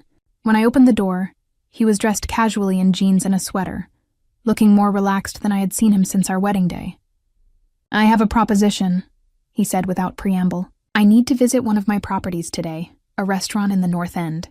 It's legitimate business, nothing dangerous, and I thought you might like to come with me. Get out of the house for a while." The offer was so unexpected that I just stared at him for a moment. "You want me to come with you? To work? Not exactly work," he said, a slight smile playing at his lips. "More like showing my wife one of my investments. But yes, I thought you might enjoy seeing something beyond these walls." The prospect of leaving the house, of seeing the city again, was incredibly appealing. But I was also nervous about venturing into his world, even the legitimate parts of it. "I'll need to get dressed," I said, already mentally cataloging my wardrobe. "Something appropriate for meeting business associates." He nodded. "Take your time. We'll leave whenever you're ready." An hour later, I was sitting beside him in a sleek black sedan, watching Boston pass outside the tinted windows. It felt strange to be in the city again after a week of isolation, to see normal people going about their normal lives while I existed in this parallel universe of wealth and danger. The driver was one of Luca's security team, I realized, his eyes constantly scanning the mirrors, his posture alert. Even this simple outing required protection, a reminder of the reality of my new life. The restaurant was in a historic building in the North End, its brick facade and small windows giving it an old-world charm. A discreet sign identified it as Nonna's, and even from the street I could smell garlic and herbs and fresh bread. It looked like the kind of place locals would consider a hidden gem, intimate and authentic rather than flashy. Luca held the door for me, and we stepped into a warm, inviting space filled with the sounds and smells of a working kitchen. The lunch crowd was just beginning to arrive, and I could see why this place would be successful. It felt genuine, comfortable, the kind of restaurant where you could imagine bringing your family for Sunday dinner. A man emerged from the kitchen, wiping his hands on his apron, his face lighting up when he saw Luca. "Mr. Moretti," he exclaimed, embracing Luca with obvious affection. "You didn't tell me you were coming today, and this must be your wife." The pride in his voice was unmistakable. "This is Sophia," Luca said, his hand settling on the small of my back. "Sophia, meet Marco Benedetti. He's the chef and owner here." Marco beamed at me, taking my hands in his flour-dusted ones. "Welcome to the family, Mrs. Moretti. Any wife of Luca's is family to us." The warmth in his greeting was genuine, and I found myself smiling back despite my nervousness. Marco insisted on giving us a tour of the restaurant, explaining the history of the building, the provenance of various recipes, his plans for expansion. His passion for the business was infectious, and I could see why Luca had invested in him. This wasn't just a money-making venture. It was a labor of love, a piece of authentic culture preserved in an increasingly corporate world. When Marco disappeared into the kitchen to prepare what he promised would be the best meal we had ever eaten, Luca and I settled at a corner table with a view of the bustling dining room. "This is lovely," I said, meaning it. "How did you find this place?" "Marco's family has been in the neighborhood for 3 generations, Luca explained. His grandfather ran a small grocery store. His father expanded into catering, and Marco wanted to open a restaurant. But he couldn't get traditional financing. Banks don't like to lend to small businesses in this neighborhood, especially to Italian families with certain associations. So you helped him," I said, understanding. Luca nodded. "I provided the capital he needed, and in return I get a percentage of the profits. It's a legitimate investment that helps preserve something valuable in the community." I was beginning to see a different side of Luca's business empire, one that wasn't entirely criminal. Yes, he was involved in illegal activities, but he was also supporting legitimate businesses, helping people who couldn't get help elsewhere. It was more complex than I had expected, this world he inhabited. Marco returned with a parade of dishes, each more delicious than the last. Homemade pasta with sauce that had been simmering for hours. Fresh bread still warm from the oven. Seafood that tasted like it had been caught that morning. As we ate, Luca told me about other businesses he supported. A bakery run by a widow with 5 children. A construction company started by a man recently released from prison. A flower shop owned by an elderly couple who had been struggling to compete with chain stores. All legitimate enterprises, all serving the community, all funded by money that came from less legitimate sources. It was a contradiction I was still trying to understand.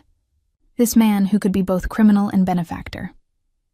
After lunch, we walked through the North End, Luca pointing out landmarks, telling me stories about the neighborhood's history.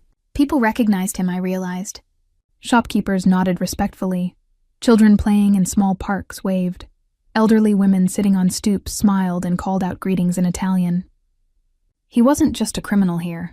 He was a part of the community, someone who belonged. We stopped at a small market where the owner insisted on giving us fresh fruit, refusing any payment. At a bakery where the woman behind the counter packed a box of pastries for us to take home, again refusing money. These people weren't afraid of Luca. They were grateful to him. He was their protector, their benefactor, the man who helped when no one else would. It was a side of him I hadn't expected, and it complicated my feelings about him even further. As we walked back to the car, I found myself studying his profile, trying to reconcile this man who was clearly beloved in his community with the dangerous criminal I knew him to be. The drive home was quiet, both of us lost in our own thoughts. I was processing what I had seen, trying to understand how someone could be both protector and predator, both criminal and community leader. Luca seemed relaxed, more at ease than I had seen him since our wedding. When we arrived at the house, he helped me out of the car, his hand lingering on mine for just a moment longer than necessary. "Thank you," I said as we walked to the front door, "for taking me with you today, for letting me see that part of your world." He paused, his hand on the door handle. "What did you think?" I considered the question carefully. "It's not what I expected," I said honestly. "I thought your businesses would be more obviously criminal. I didn't expect to see you helping people, being part of a community." He was quiet for a moment. "Most people only see one side of what I do," he said finally. "The violence, the illegal activities. They don't see the other part, the legitimate businesses, the people I help. I'm not asking you to approve of everything I do, Sophia, but I wanted you to understand that it's not all darkness." That evening, we had dinner together again, and the conversation was easier than it had been before. Seeing him in his community, watching him interact with people who clearly cared about him, had humanized him in a way that our careful conversations at home hadn't. I found myself asking questions about his other investments, his plans for expansion, his vision for the neighborhood. He answered thoughtfully, and I could see the intelligence behind his success, the strategic thinking that had built his empire. When he asked about my work again, I found myself telling him more than I had before, sharing stories about the kids I had worked with, the challenges they faced, the small victories that made the job worthwhile. He listened with genuine interest, asking insightful questions. And I realized he understood the importance of community support in a way that many people didn't. After dinner, we moved to the library, settling into the comfortable chairs by the fireplace. Luca poured himself a glass of wine and offered me one, which I accepted for the first time since moving into his house. The wine was excellent, smooth and rich, and I felt myself relaxing in a way I hadn't since the wedding. We talked about books, discovering a shared love of history and biography. He recommended several titles from his collection, and I found myself looking forward to reading them, to having something to discuss with him. It was the most normal evening I had spent since becoming his wife, and I realized I was enjoying his company. When I mentioned feeling isolated in the house, missing the sense of purpose that work had given me, he surprised me with a suggestion. "There's a community center in the North End that could use help," he said. "They work with at-risk youth, provide after-school programs, job training. It's not far from the restaurant we visited today. If you're interested, I could arrange for you to volunteer there." The offer was unexpected and incredibly appealing. "You would do that?" "Of course," he said. "You need something meaningful to do, and they need help. It benefits everyone. The only requirement would be security, but we could make it work." The prospect of having purpose again, of working with kids who needed help, was almost overwhelming. "Yes," I said quickly. "I would love that. Thank you."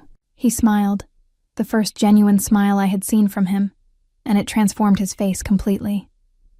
He looked younger, more approachable, almost handsome in a way that had nothing to do with his expensive clothes or powerful presence. "I'll make some calls tomorrow," he said. "We can visit the center this week, meet the staff, see if it's a good fit." I found myself smiling back, feeling hopeful for the first time since the wedding. As the evening wound down and we prepared to go to our separate rooms, there was a moment of awkwardness at the bottom of the stairs. We had spent the day together, shared meals and conversation, and there was an intimacy to it that hadn't existed before. For just a moment, I wondered what it would be like if this were a real marriage. If we were going to the same room, the same bed. The thought sent a flush of heat through me that I tried to ignore.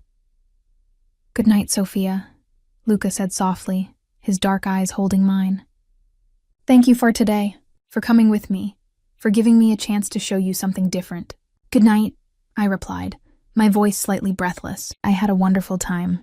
He reached out as if to touch my face, then seemed to think better of it, his hand dropping to his side. "Sleep well," he said, then turned and walked toward his end of the hallway.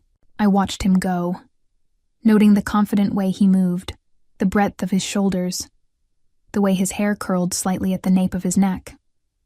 When he disappeared into his room, I stood there for a moment longer, trying to understand what was happening to me. I was attracted to him. The realization hit me like a physical blow. Despite everything, despite the circumstances of our marriage, despite knowing what he was capable of, I was developing feelings for my husband. The thought should have terrified me. Instead, as I climbed the stairs to my own room, I found myself wondering if he felt it too, this growing connection between us. That night, I lay in my enormous bed staring at the ceiling, replaying the day in my mind, the way he had looked at me across the restaurant table, the pride in his voice when he introduced me to Marco, the moment of hesitation at the bottom of the stairs. Was I imagining the attraction, the growing intimacy, or was something real developing between us, something that went beyond our business arrangement? The questions kept me awake long into the night, and when I finally fell asleep, my dreams were filled with dark eyes and gentle hands, and the possibility that my marriage might become something I had never expected. Something real, something dangerous in an entirely different way than I had anticipated, because falling for Luca Moretti would complicate everything, would blur the lines I had drawn to protect myself, would make me vulnerable in ways that had nothing to do with his criminal empire and everything to do with my heart. And yet, as I drifted off to sleep, I found myself hoping that the connection I felt wasn't one-sided, that somewhere down the hall, he was lying awake thinking about me too. The community center was everything I had hoped for and more. Located in a converted warehouse, it buzzed with activity even in the middle of the afternoon. Children's laughter echoed from a gymnasium where a basketball game was in progress. The smell of fresh paint indicated ongoing renovations. Bulletin boards displayed artwork, achievement certificates, and photos of smiling kids. It felt alive in a way that reminded me why I had chosen social work in the first place. Maria Santos, the director, greeted us with enthusiasm that seemed genuine, rather than the deference I had grown accustomed to seeing when people met Luca. She was a small woman in her 50s, with graying hair and kind eyes that missed nothing. She shook my hand firmly and looked me directly in the eye when she spoke. "So you're interested in working with our kids," she said. "Tell me about your experience." I outlined my background, my education, my previous work, and she listened intently, asking thoughtful questions about my approach to working with at-risk youth. Luca stood slightly apart during our conversation, letting me speak for myself, but I was aware of his presence, his quiet observation of the interaction. When Maria asked about my availability, I glanced at him uncertainly. "We haven't discussed the details yet," I said, "but I'm hoping to volunteer several days a week if you can use me." Maria's face lit up. "We can definitely use you. Our after-school program serves about 60 kids ages 8 to 16. We provide homework help, life skills training, arts and crafts, sports activities. Most of our volunteers are college students who can only commit to a few hours a week. Having someone with your experience and availability would be incredible." She led us on a tour of the facility, introducing me to staff members and some of the children. The kids were curious about me, especially the older ones who seemed to sense that I was somehow connected to Luca, though they couldn't quite figure out how. One teenage girl, maybe 15, with bright purple streaks in her black hair, studied me with particular intensity.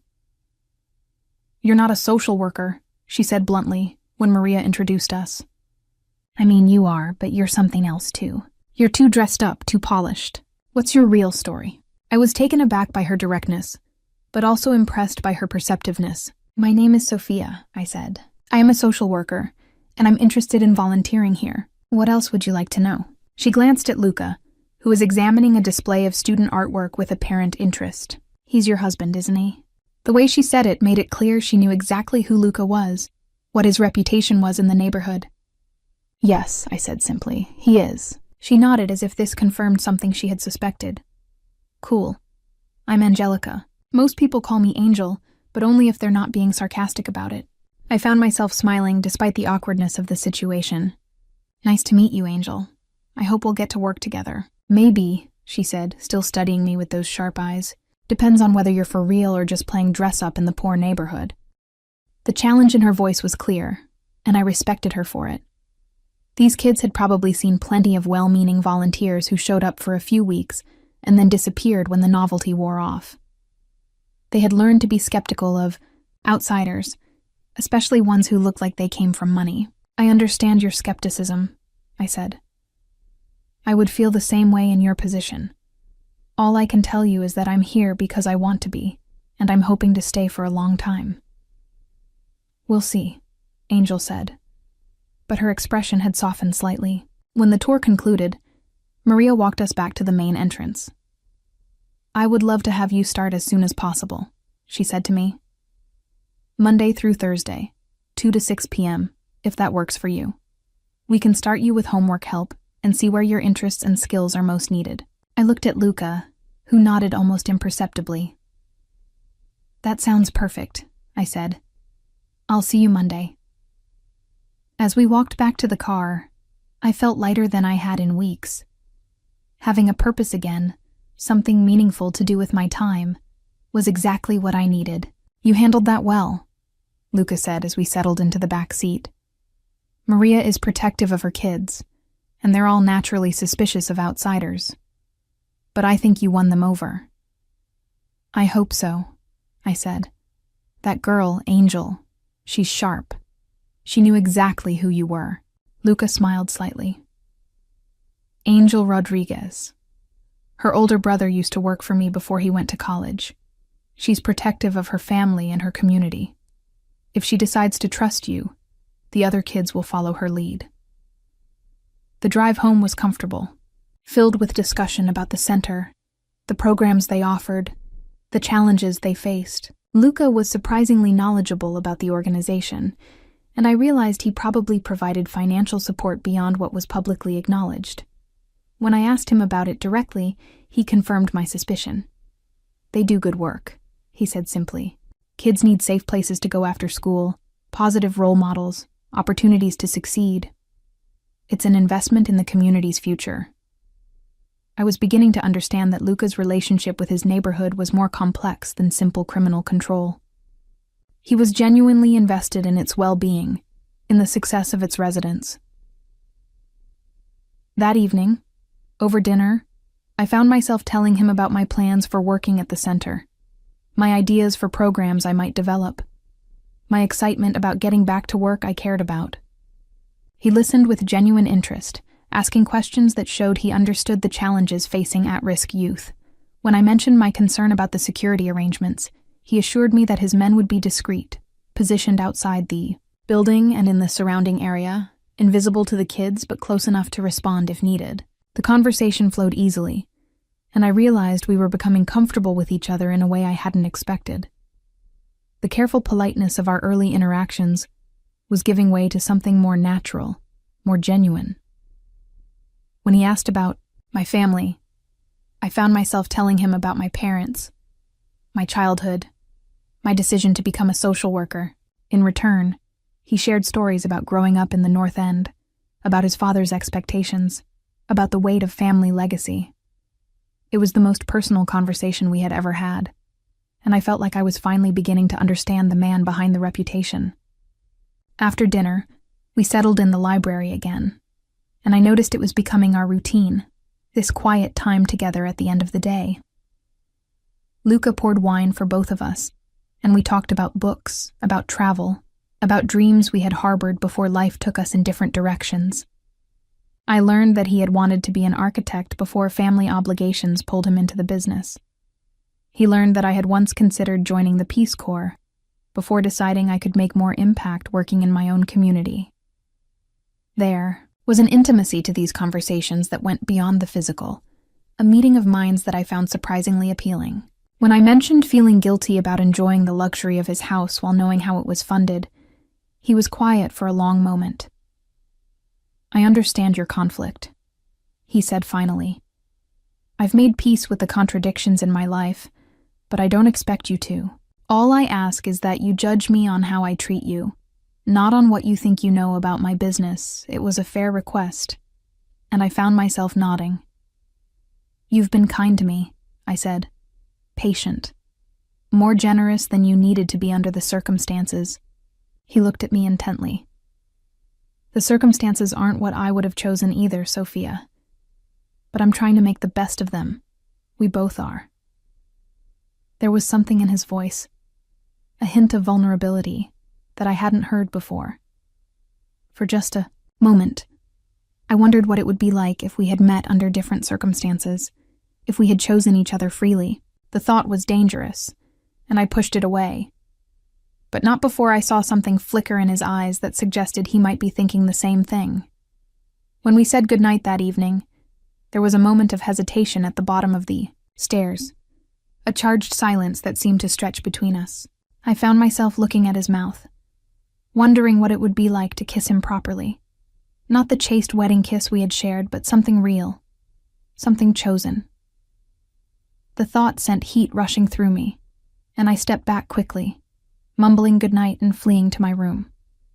I started at the community center the following Monday, and it was everything I had hoped it would be. The kids were challenging, smart, funny, and desperately in need of positive attention. I worked with them on homework, helped with college, applications, listened to their problems, and slowly began to earn their trust.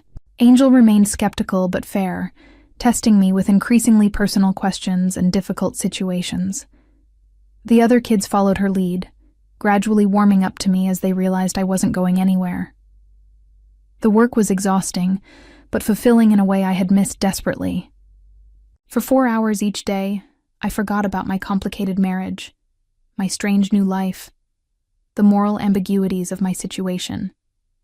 I was just Sophia again, doing work that mattered, making a difference in young lives. The security presence was so discreet, I barely noticed it, though I occasionally caught glimpses of familiar faces in the neighborhood, men who nodded respectfully when they saw me but otherwise remained invisible. At home, Luca and I fell into an easy routine. We shared breakfast most mornings, talking about our plans for the day. I told him stories about the kids, and he listened with genuine interest, sometimes offering insights that showed his deep understanding of the community. Our dinners together became the highlight of my day.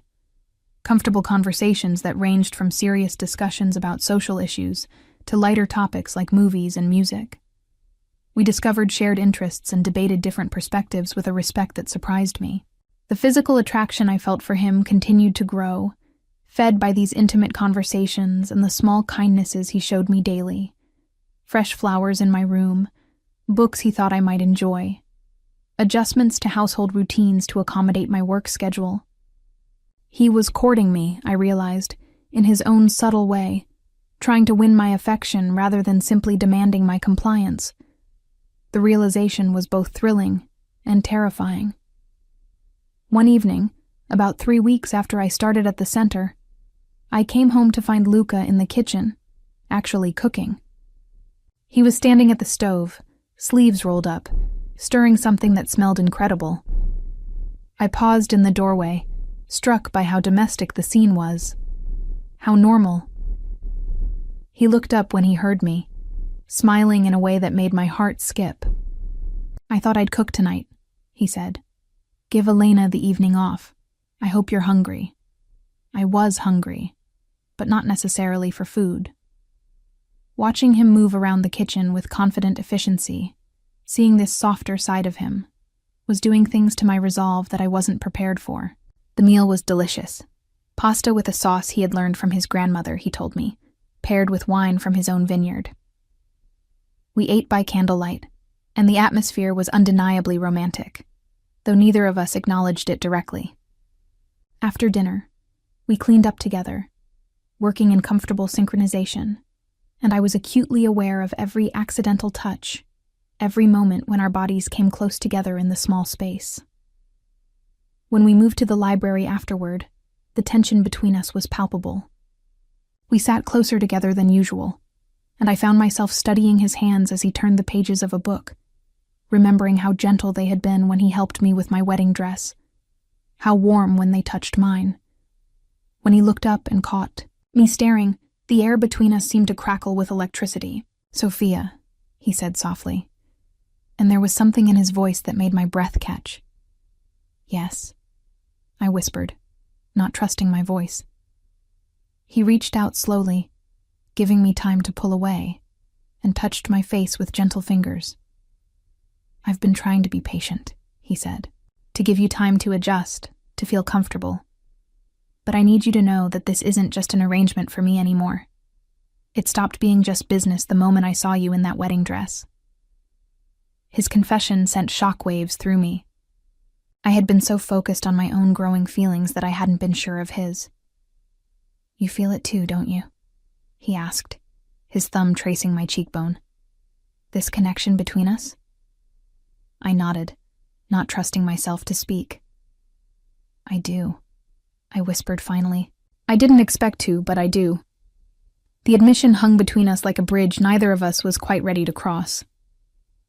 Luca's hand was still cupping my face, his thumb tracing gentle patterns on my skin, and I could see the conflict in his dark eyes. Want warring with restraint, desire tempered by respect. "I should go to my room," I said softly, but I made no move to pull away from his touch. "You should," he agreed, but his voice was rough with barely controlled emotion. "We should take this slowly." But even as he said it, he was leaning closer, and I was tilting my face up toward his. When our lips met, it was nothing like the chaste kiss we had shared at our wedding. This was fire and need and months of careful distance finally crumbling. His mouth was warm and demanding, and I responded with a hunger that surprised us both. My hands fisted in his shirt, pulling him closer, and he groaned against my lips, his arms coming around me to lift me from my chair and onto his lap. We kissed like drowning people gasping for air, desperate and consuming. His hands tangled in my hair, and I could taste wine on his tongue, could smell his cologne mixed with something uniquely him. When we finally broke apart, both breathing hard, he rested his forehead against mine. "This changes everything," he said quietly. "I know," I whispered back. "Are you sure?" he asked, his eyes searching mine. "Because once we cross this line, there's no going back to the way things were." I studied his face, this man who had become so much more than I had ever expected. The dangerous criminal who cooked me dinner and listened to stories about troubled teenagers. The mafia boss who invested in community centers and helped struggling families. The husband who had been patient and kind when he could have simply taken what he wanted. "I'm sure," I said, and meant it. He kissed me again, softer this time. Reverent, as if I were something precious he was afraid of breaking. Then he stood, lifting me with him, and I wrapped my legs around his waist as he carried me toward the stairs. "My room or yours?" he asked against my neck, his lips trailing fire along my skin. "Yours," I said without hesitation. I wanted to be in his space, surrounded by his scent, in the bed where he slept. He carried me down the hallway to his suite, which I had never seen before. It was larger than mine, decorated in dark colors that suited him, with floor-to-ceiling windows that overlooked the gardens. The bed was massive, draped in midnight blue silk, and when he set me down beside it, I felt a moment of nervousness. This was really happening. I was about to sleep with my husband, this man I had married as a stranger, and was only now beginning to know. He must have sensed my hesitation because he stepped back, giving me space. "We don't have to do anything you're not ready for," he said gently. "We can just sleep. Just be close." The offer was tempting, but I shook my head. "I want this," I said, reaching for the buttons of his shirt. "I want you." What followed was unlike anything I had ever experienced. Luca was a generous lover, patient and thorough, taking his time to learn what pleased me, to worship my body with a reverence that made me feel like a goddess. He whispered endearments in Italian, words I didn't understand but that sounded like poetry in his deep voice. When he finally joined with me, it was with a tenderness that brought tears to my eyes. This wasn't just sex. It was a claiming, a binding, a transformation of our arrangement into something real and profound. Afterward, we lay tangled together in his silk sheets, my head on his chest, listening to his heartbeat slow to normal. His fingers traced lazy patterns on my bare shoulder, and I felt more content than I had in months. "This is dangerous," he said quietly, his voice rumbling in his chest. What we're doing, what we're feeling, it makes us both vulnerable. I lifted my head to look at him. Are you sorry? Never, he said immediately, his hand coming up to cup my face. But my world is complicated, Sophia. There are people who would use our feelings against us, who would hurt you to get to me. I had known this, of course, but hearing him say it made it real in a way it hadn't been before. What do we do? I asked. We're careful, he said. We don't let anyone see how much you mean to me. In public, we maintain the same dynamic we've always had. Polite, respectful, but distant. In private, he paused, his thumb tracing my lower lip. In private, we can be ourselves. It wasn't ideal, but I understood the necessity. I nodded, then settled back against his chest, feeling safe and cherished in a way I had never expected. We talked quietly until we both fell asleep, and I woke the next morning in his arms, sunlight streaming through the windows, feeling like my life had fundamentally shifted overnight. The next few weeks passed in a haze of stolen moments and careful performances. During the day, we maintained our public personas. Luca was the polite but distant husband. I was the grateful but independent wife. But at night, behind the closed doors of his suite, we explored this new dimension of our relationship with an intensity that left us both breathless. I learned that Luca was a man of contradictions. Ruthless in business but tender with me, feared by his enemies but beloved by his community, capable of violence but gentle in his touch. He told me stories about his childhood, about the weight of expectations that had shaped him, about the choices he had made and the prices he had paid. I shared my own fears and dreams, my guilt about enjoying the luxury his criminal activities provided, my growing love for the work I was doing at the community center. We talked for hours, learning each other's minds as thoroughly as we had learned each other's bodies. The kids at the center noticed the change in me, though they couldn't identify what was different. Angel, ever perceptive, cornered me one afternoon. You're glowing, she said bluntly. Like, literally glowing. What's going on? Nothing, I said, but I could feel the heat rising in my cheeks. She studied me with those sharp eyes. It's him, isn't it? Your husband. You're actually falling for him. I tried to deny it, but Angel was too smart to be fooled. That's either really romantic or really stupid, she said. Probably both. Just be careful, okay? These guys, they're not like normal people. Their world has different rules. I knew she was right, but I was too far gone to care. I was in love with Luca Moretti, completely and irrevocably, and despite the danger, despite the complications, I had never been happier. At home, our relationship continued to deepen. We cooked together, read together, made love with a passion that seemed to grow stronger rather than fade. Luca was attentive and romantic in ways I had never expected, bringing me flowers from his garden, planning surprise dinners, leaving little notes for me to find. It felt like a real marriage, the kind I had always dreamed of, but never thought I would have. The only shadow was the constant awareness of the danger that surrounded us, the knowledge that our happiness existed in a bubble that could be burst at any moment. That moment came on a Tuesday evening in late October. I was at the community center, helping Angel with a college application essay, when one of Luca's security men appeared in the doorway. His face was grim, and I knew immediately that something was wrong. Mrs. Moretti, he said quietly, I need you to come with me, now. The urgency in his voice sent ice through my veins. What's wrong? I asked, already gathering my things. Is Luca okay? I'll explain in the car, he said, but we need to leave immediately. I said quick goodbyes to the kids, promising Angel I would help her finish the essay later, and followed the security man to a waiting SUV. 2 other men were already inside, their faces serious, their hands resting near concealed weapons. What happened? I demanded as the car pulled away from the center. There was an attempt on Mr. Moretti's life this afternoon, the man said bluntly. He's alive, but there were casualties. We're taking you somewhere safe until the situation is resolved. The words hit me like physical blows. Someone had tried to kill Luca.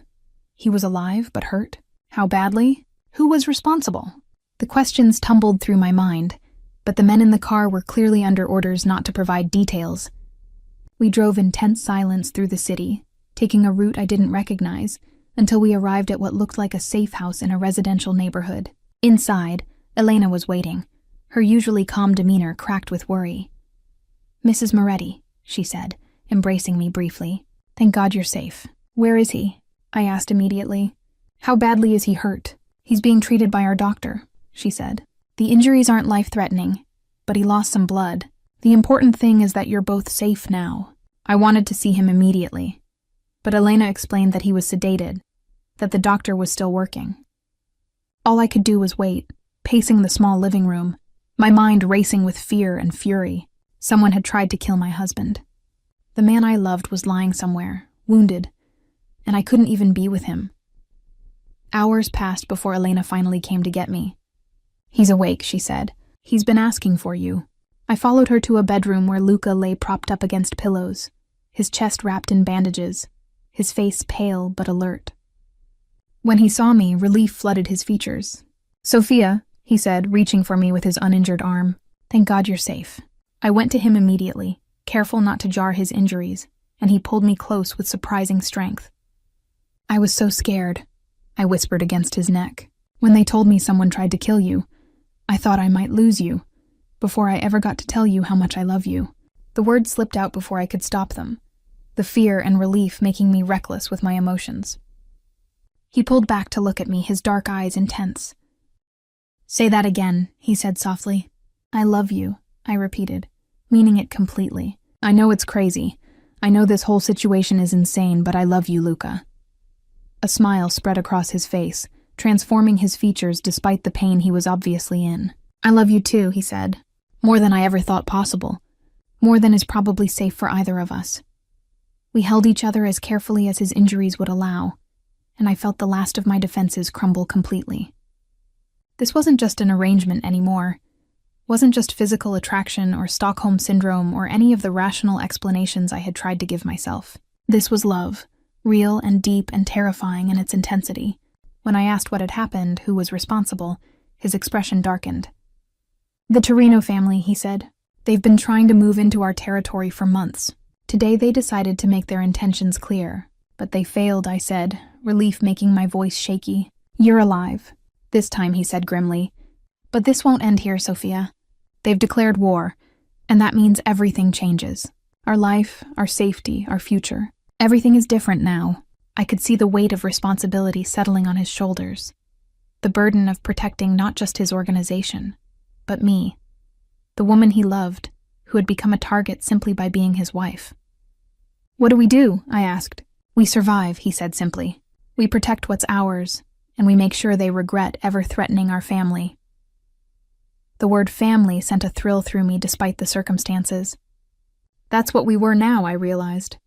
Not just a business arrangement or a marriage of convenience, but a real family, bound by love and commitment and shared danger.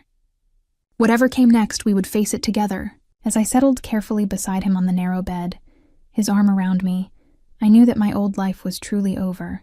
I wasn't just Sofia Castellano anymore, the social worker who had been forced into an unwanted marriage. I was Sofia Moretti, wife to a mafia boss, partner in a dangerous love affair, and willing participant in a world I was only beginning to understand. The transformation was complete, and there was no going back. But as I listened to Luca's steady breathing, felt the warmth of his body beside mine, I realized I didn't want to go back. This was my life now, complicated and dangerous and beautiful in its own way. This was my choice, and I was ready to fight for it. The safe house became our temporary home for the next 2 weeks, while Luca recovered, and his organization dealt with the fallout from the assassination attempt. It was a modest place compared to the mansion, but it felt more intimate, more like a real home where a couple might actually live. We were forced into closer quarters, sharing meals in a small kitchen, watching television on an old couch, existing without the army of staff that usually managed our daily lives. In some ways, it was the most normal our relationship had ever felt, despite the armed guards stationed outside and the constant awareness that we were hiding from people who wanted us dead. Luca healed quickly, his natural strength and stubbornness overriding the doctor's recommendations for rest. Within a week, he was conducting business from the living room, his laptop and secure phones turning our refuge into a command center. I watched him work, marveling at the complexity of his operations, the number of people who depended on his decisions, the weight of responsibility he carried. The Torino situation was more serious than he had initially let on. They weren't just trying to expand their territory. They were attempting a complete takeover of his organization's operations in the North End. The assassination attempt had been the opening move in what promised to be a bloody war. Luca spent hours on encrypted calls, coordinating with his lieutenants, planning responses, trying to minimize civilian casualties while protecting his people and his interests. I could see the toll it was taking on him, the stress of managing a crisis while still recovering from his injuries. When I offered to help, to take on some of the administrative tasks that were piling up, he initially refused. "This isn't your world," he said. "I don't want you more involved than you already are." "But I'm already involved," I pointed out. "I'm your wife, your partner. Let me help." Reluctantly, he began allowing me to handle some of the legitimate business communications, to coordinate with the managers of his legal enterprises. It was a small role, but it made me feel useful, like I was contributing rather than just being protected. The community center had to be put on hold, much to my disappointment. It wasn't safe for me to maintain my regular schedule, and the kids were asking questions about my sudden absence that Maria couldn't answer. I missed the work desperately, missed the sense of purpose it gave me, missed the kids who had become so important to me. Angel had somehow gotten my cell phone number and texted me daily, updates about her college applications mixed with pointed questions about when I was coming back. I couldn't tell her the truth, couldn't explain that my husband was recovering from gunshot wounds while planning a war against a rival crime family. So I gave vague excuses about family emergencies and promised to return as soon as possible. The lies felt heavier now that I was in love with Luca, now that I was truly part of his world, rather than just an unwilling participant. Every deception was a reminder of the double life I was living, the gap between who I appeared to be and who I really was. One evening, as we sat together on the small couch, Luca's arm around me while he reviewed reports on his tablet, I asked him about his long-term plans. Not for the business, but for us, for our future together. He was quiet for a long moment, his fingers absently stroking my hair. "I want to give you everything," he said finally. "A real life, not just this existence in the shadows. But I don't know how to do that without leaving everything I've built. Everyone who depends on me, and I can't do that. Too many people would suffer." I understood his dilemma, but it didn't make it easier to accept. "What if we had children?" I asked, the question slipping out before I could stop it. "Would you want them to grow up in this world?" His hand stilled in my hair, and I felt his body tense. "Children," he repeated, as if the word were foreign to him. I hadn't meant to bring it up, but now that it was out there, I couldn't take it back. "Would you want that?" I asked quietly. "A family?" He was silent for so long I thought he wasn't going to answer. Then he turned to look at me, his dark eyes intense. "With you? Yes. I would want that more than anything. But the thought terrifies me. Why?" I asked, though I thought I knew the answer. "Because children would be the ultimate vulnerability," he said. "The one thing my enemies could use against me that would destroy me completely. Because I don't know how to be a father when my own father taught me that love was weakness, and family was just another business asset. Because I'm afraid I would fail them the way I've failed so many other people." The pain in his voice broke my heart. "You wouldn't fail them," I said firmly. "You're not your father, Luca. You've shown me kindness and patience and love. You've built something in your community that goes beyond just criminal enterprise. You help people, protect them, give them opportunities. That's the kind of father you would be." He pulled me closer, burying his face in my hair. "I want to believe that," he said. "I want to believe I could give you and our children a good life. But this world, Sophia, it's not safe for innocents. It's not safe for the people I love." The conversation stayed with me for days, this glimpse into Luca's deepest fears and desires. I began to understand that his reluctance to fully embrace our relationship wasn't about not caring enough, but about caring too much. The war with the Torinos escalated quickly. There were shootings, bombings, businesses burned. The violence was mostly contained to the criminal underworld, but innocent people were getting caught in the crossfire. Luca's stress levels reached a breaking point as he tried to protect his territory while minimizing civilian casualties. He barely slept, barely ate, and I could see the toll it was taking on his health. When I tried to get him to rest, he snapped at me, his temper frayed by exhaustion and pressure. "I'm sorry," he said immediately, pulling me into his arms. "I'm not angry at you. I'm angry at this situation, at the choices I have to make, at the fact that loving you has made me weak when I need to be strong." "You're not weak," I told him. "You're human. There's a difference." But in his world, I was beginning to understand, Humanity was often seen as a liability. The breaking point came when the Torinos targeted one of Luca's legitimate businesses, the restaurant where we had eaten on our first outing together. They firebombed it in the middle of the night, and while no one was killed, Marco was hospitalized with severe burns trying to save his life's work. When Luca got the call, I watched his face transform into something cold and terrible. The man I loved disappeared, replaced by the ruthless criminal his enemies feared. He made a series of phone calls, his voice deadly calm as he issued orders I didn't want to understand. Then he turned to me, and for a moment I saw a stranger. "I have to go," he said. "This ends tonight." The finality in his voice terrified me. "What are you going to do?" I asked, though I wasn't sure I wanted to know. "What I should have done weeks ago," he said. "What I would have done immediately if I hadn't been worried about your safety, about protecting you from this side of my life. But they've made it clear that there's no protecting you, no keeping you separate from what I am. So now they get to see what I am when someone threatens my family." The word family again, but this time it carried the weight of violence, of retribution. I wanted to beg him not to go, to find another way, but I could see in his eyes that the decision was already made. The Torinos had crossed a line by targeting innocent people, by hurting Marco, by making it impossible for Luca to protect the things he cared about through restraint.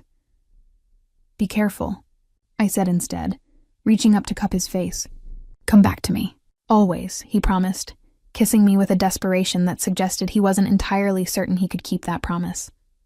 "I love you, Sophia. Whatever happens tonight, whatever you hear about what I've done, remember that I love you."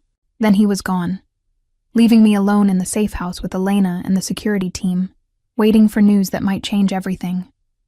The hours that followed were the longest of my life. I paced the small living room, unable to sit still, unable to focus on anything except the knowledge that the man I loved was out there doing things that would haunt him, that might get him killed, that would certainly change him.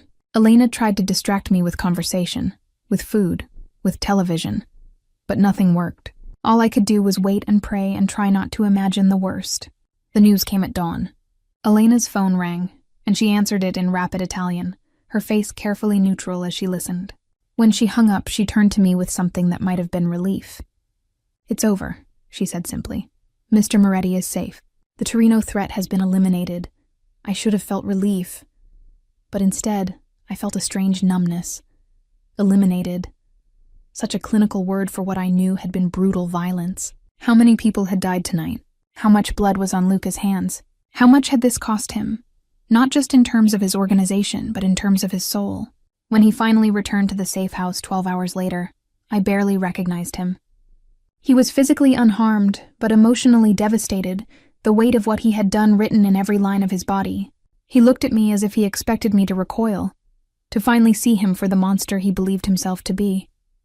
Instead, I went to him, wrapping my arms around him, holding him as tightly as I could. I could feel him shaking, this powerful man reduced to trembling by the violence he had committed in the name of protecting what he loved. "I'm sorry," he whispered against my hair. "I'm so sorry you have to see me like this. Know what I'm capable of." "I love you," I said firmly. "All of you, even this part. Especially this part, because it's the part that protects the people you care about." He pulled back to look at me, searching my face for signs of fear or disgust. What he found instead was acceptance, love, understanding. I had known what he was when I married him, had known what he was capable of when I fell in love with him. This violence, this darkness, it was part of the package, part of the man who had shown me such tenderness, such care, such devotion. I couldn't love one side of him and reject the other. They were inseparable, two faces of the same complex, contradictory, fascinating man. That night, we made love with a desperate intensity, as if we were trying to wash away the blood and violence with tenderness and passion. Afterward, as we lay tangled together in the narrow bed, Luca told me what had happened, the details of the war that had ended as quickly as it had begun. The Torino family was finished, their leadership dead, their organization scattered. The threat to us, to our life together, was over, but the cost had been high, and I could see in his eyes that it would take time for him to forgive himself for what he had been forced to do. "We can go home now," he said quietly. "Back to our real life, our real house, back to pretending to be normal." "I don't want to pretend anymore," I said, surprising us both. I want to be your real wife, your real partner. I want to help you build something better, something that doesn't require so much violence. I want to have your children and raise them to be better than both of us. He stared at me as if I had offered him something impossible, something too precious to accept. You would do that? He asked. Stay with me, knowing what you know? Build a life with me despite everything? Yes, I said without hesitation. Because I love you. Because I believe you can be better than your father. Better than the expectations that were placed on you. Because I think together we can create something beautiful, even in this dark world. He kissed me then, soft and reverent, and I tasted salt on his lips. Tears of relief, of gratitude, of hope for a future neither of us had dared to imagine. Tomorrow we would go home, back to the mansion, back to the complicated dance of public performance and private truth. But tonight, in this small safe house, we had found something real and lasting. We had found each other, completely and without reservation. And that, I thought, as I drifted off to sleep in his arms, was worth every risk, every sacrifice, every moment of fear. Love like this was worth everything. Returning to the mansion felt like stepping back into a previous life, one that belonged to different people than who we had become during our weeks in the safe house.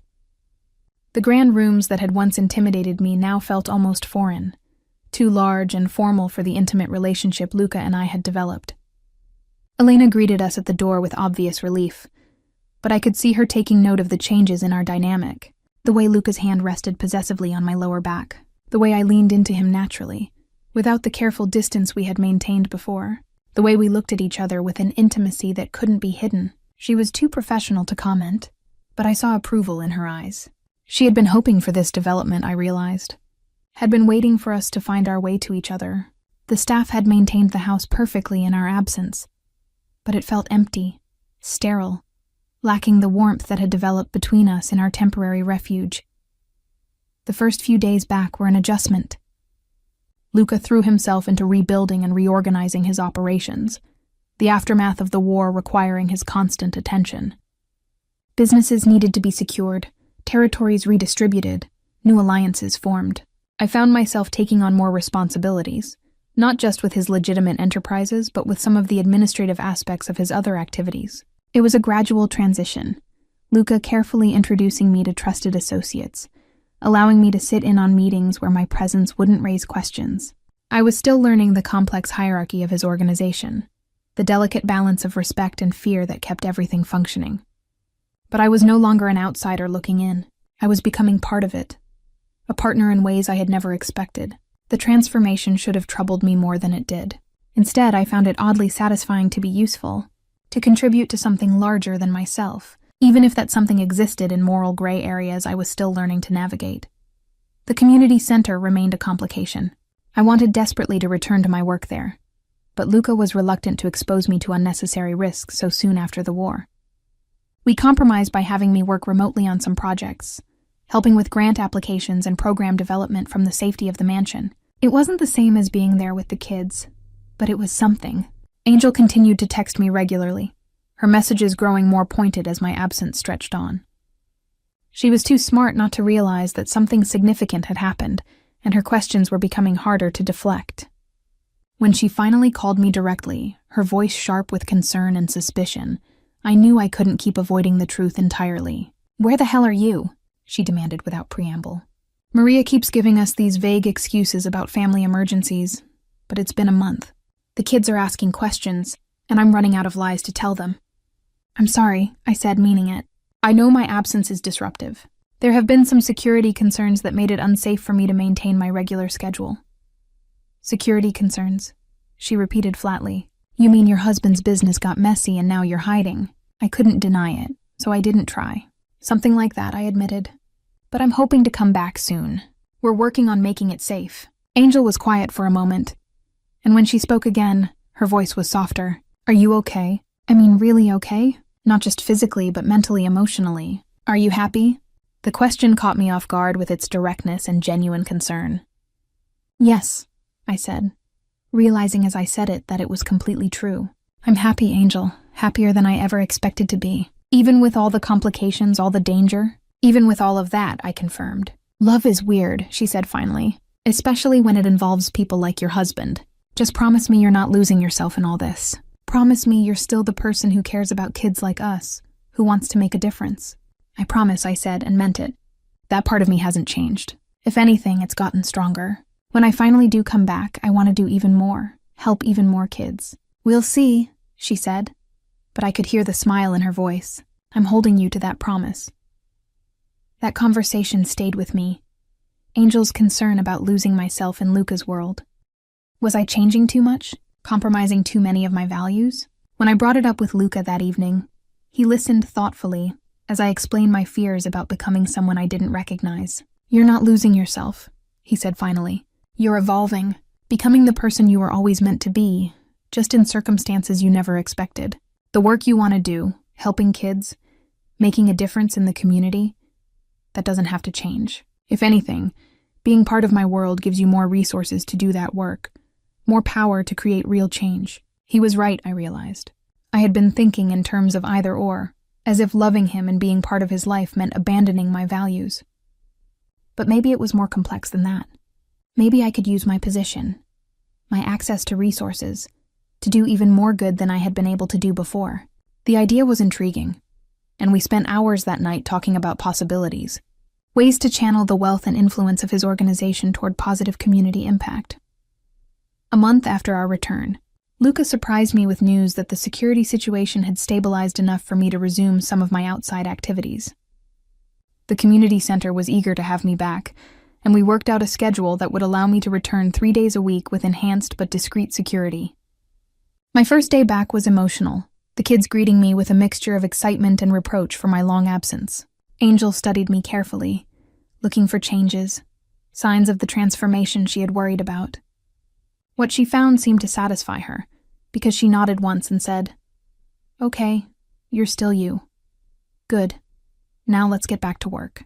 The routine of working with the kids, helping with homework and college applications and life problems, felt like coming home. But I also found myself seeing opportunities I had missed before, ways that additional resources could expand programs, provide more support, reach more families.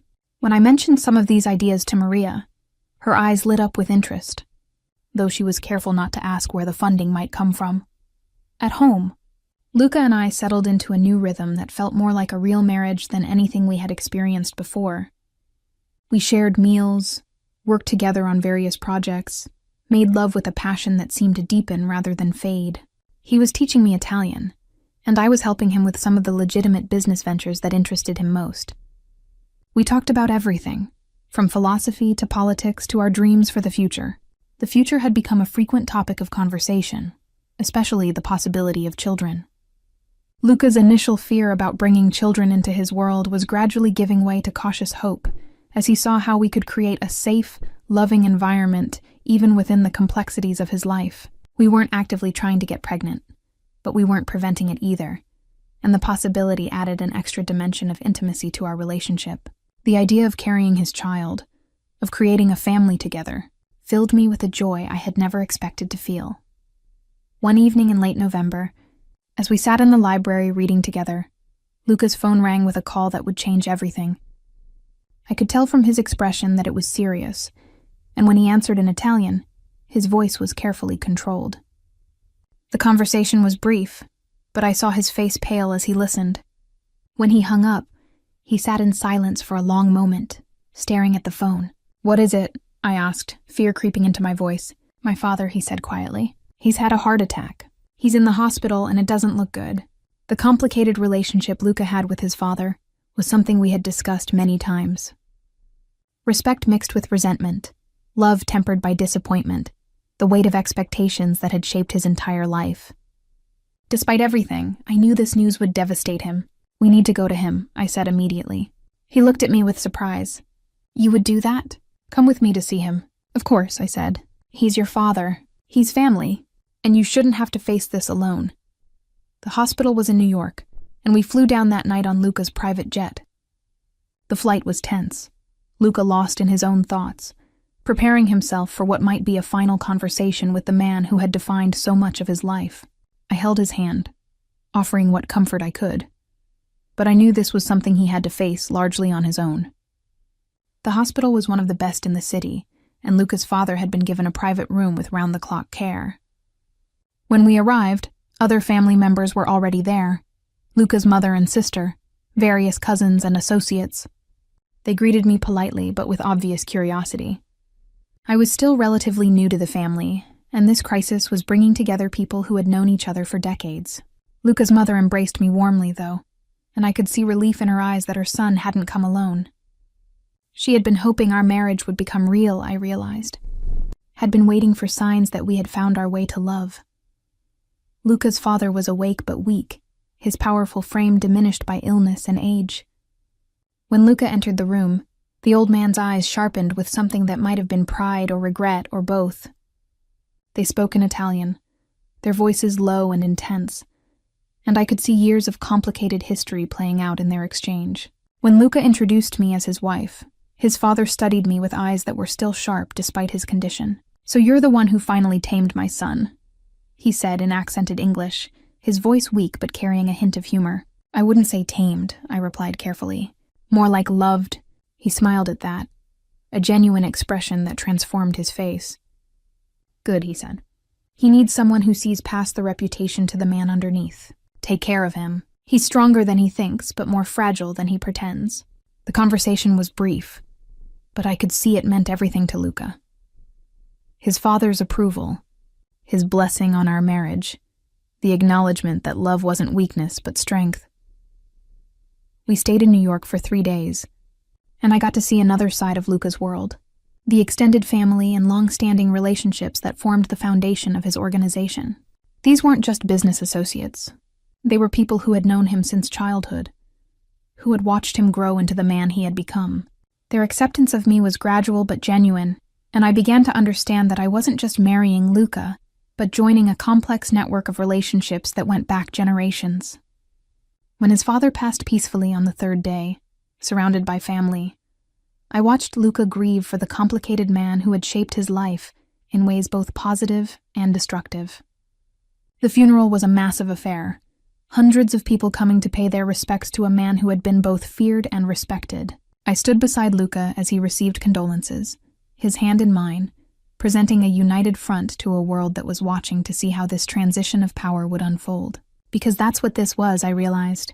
Not just the death of a father, but the passing of leadership to the next generation. The flight home was quiet, both of us processing the events of the past few days. Luca was now the undisputed head of his family's organization, a position that came with enormous responsibility and equally enormous risk. But he wasn't facing it alone. He had me, and I had him, and together we would navigate whatever challenges lay ahead.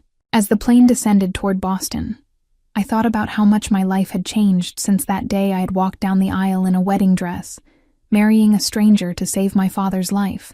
I had gained so much more than I had lost. Love, purpose, a sense of belonging to something larger than myself. Yes, there were dangers, moral complexities, difficult choices ahead. But there was also hope, possibility, the chance to build something beautiful and meaningful together. When Luca took my hand as we prepared to land, I squeezed it gently, a promise that whatever came next, we would face it as partners, as equals, as two people who had found in each other something worth fighting for. The girl who had been forced into marriage was gone, replaced by a woman who had chosen love, chosen this life, chosen this complicated, dangerous, wonderful man. And I had never been happier with any choice I had ever made. The weeks following Luca's father's funeral brought a whirlwind of changes that tested every aspect of our relationship. As the new head of the family, Luca was required to meet with leaders from other organizations, to renegotiate territories and agreements, to prove that the transition of power hadn't weakened his position. These meetings often took him away for days at a time, leaving me alone in the mansion with only Elena and the security team for company. I missed him desperately during these absences, but I also began to understand the weight of responsibility he now carried. Every decision he made affected hundreds of people, from the soldiers in his organization to the legitimate business owners he protected to the families in the community who depended on his support. The pressure was enormous, and I could see it taking a toll on him even when he tried to hide it from me. During one of his longer absences, I received an unexpected visitor. I was working in the library, reviewing grant applications for the community center, when Elena appeared in the doorway with an expression I had never seen before. "Mrs. Moretti," she said carefully, "there's a woman here to see you. She says she's from your past, someone you knew before your marriage." My heart skipped a beat. The only person from my past who might show up unannounced was Sophie, but Elena would have recognized her. This had to be someone else. Someone who knew me as Sofia Castellano rather than Sofia Moretti. "Show her in," I said, curiosity overriding caution. The woman who entered was stunning in a way that made me immediately self-conscious. Tall, elegant, with platinum blonde hair and the kind of bone structure that belonged on magazine covers. She was dressed expensively but tastefully, and she moved with the confidence of someone accustomed to getting what she wanted. Her smile was perfectly polite and completely cold. "You must be Sophia," she said, extending a manicured hand. "I'm Vanessa Torino. I believe we met briefly at your wedding reception." The name hit me like a physical blow. Torino. The family that had tried to kill Luca, that had been eliminated in the war that followed. But this woman was clearly alive, clearly here for a reason that couldn't be good. "I'm sorry," I said carefully, not taking her offered hand. "I think there's been some mistake. The Torino family no longer exists." Her smile widened, becoming even more predatory. "Oh, but it does. You see, I was married to Vincent Torino, but I was smart enough to distance myself from the family business before things got messy. Legally, financially, completely. When your husband eliminated my late husband and his brothers, I was already protected. And now I'm here to collect what's owed to me." I felt ice forming in my veins. "What could possibly be owed to you?" I asked, though I was afraid I already knew the answer. "Compensation," she said simply, settling into one of the leather chairs without invitation. "My husband's death, while perhaps justified in your world's terms, left me in a difficult position. I lost my home, my lifestyle, my security. I think it's only fair that the man responsible help me rebuild. And since he's not here, I thought I'd discuss it with his lovely wife." The threat was subtle but unmistakable. She was here to extort money from us, using my vulnerability in Luca's absence to her advantage. "I'm afraid you'll have to discuss any business matters with my husband directly," I said, standing to indicate the conversation was over. "But he's so busy these days," she said, not moving from the chair. "All those meetings, all that travel. It must be lonely for you, being left behind so often, especially when you're still so new to this world, still learning the rules." Her words carried an undertone that made my skin crawl. She knew about Luca's schedule, about his recent absences. She had been watching us, gathering information, waiting for the right moment to strike. "I think you should leave now," I said firmly, moving toward the door. Elena appeared immediately, as if she had been waiting just outside, and I realized she had probably been listening to the entire conversation. "Mrs. Torino was just leaving," I said, my voice steady despite the fear coursing through me. "Of course," Vanessa said, rising gracefully, "but I'll be in touch, Sophia. We have so much more to discuss." After she left, Elena immediately began making phone calls, alerting security, trying to reach Luca. I sat in the library, shaking with a combination of fear and rage. This woman, this survivor of the family that had tried to destroy us, had walked into my home and threatened me with the casual confidence of someone who believed she held all the cards. When Luca finally called back, his voice was tight with controlled fury. "Are you hurt?" he asked immediately. "Did she touch you? Threaten you directly?" "No," I said. "But she made it clear that she knows our routines, our vulnerabilities. She's been watching us, Luca, planning this." "I'm coming home," he said. "Cancel everything. I'll be there in 4 hours." "You don't have to," I started to say, but he cut me off. "Yes, I do. No one threatens my wife. No one enters my home uninvited. She's made a mistake, and she's going to pay for it." The cold fury in his voice reminded me of the night he had gone to war with her family, the transformation from loving husband to ruthless criminal that still sometimes caught me off guard. When he arrived home that evening, he was in full business mode, his expression grim as he debriefed with his security team, reviewed footage from the cameras, planned his response. But when he finally came to find me, when he pulled me into his arms and held me tightly, I felt the fear and worry he had been hiding. "I should have been here," he said against my hair. "I should have protected you better." "You couldn't have known," I said. "And I'm fine. She didn't hurt me. But she could have, he said, pulling back to look at me. And that's unacceptable. This is exactly what I was afraid of when we first got together. The danger that comes from being connected to me. We can't live in fear, I said firmly. We can't let people like her control our lives. You're right, he said, his expression hardening. We can't, which is why this ends now. The next few days were tense as Luca's organization tracked Vanessa's movements, investigated her resources, planned their response. I wanted to be involved, to help plan the strategy that would neutralize this threat. But Luca was reluctant to expose me to more danger than necessary. He compromised by having me work with his financial people to trace her assets, to understand how she had protected herself during the war, and what resources she might have available now. It was complex work, following money trails through shell companies and offshore accounts. But it was also fascinating in a way I hadn't expected. I was good at it, I realized. Good at seeing patterns, making connections, understanding the intricate web of legitimate and illegitimate finances that kept organizations like Luca's functioning. The resolution came sooner than expected. Vanessa had overplayed her hand, assuming that her gender and her legal distance from her late husband's crimes would protect her from retaliation. She was wrong. Luca's response was swift and decisive, though he kept the details from me.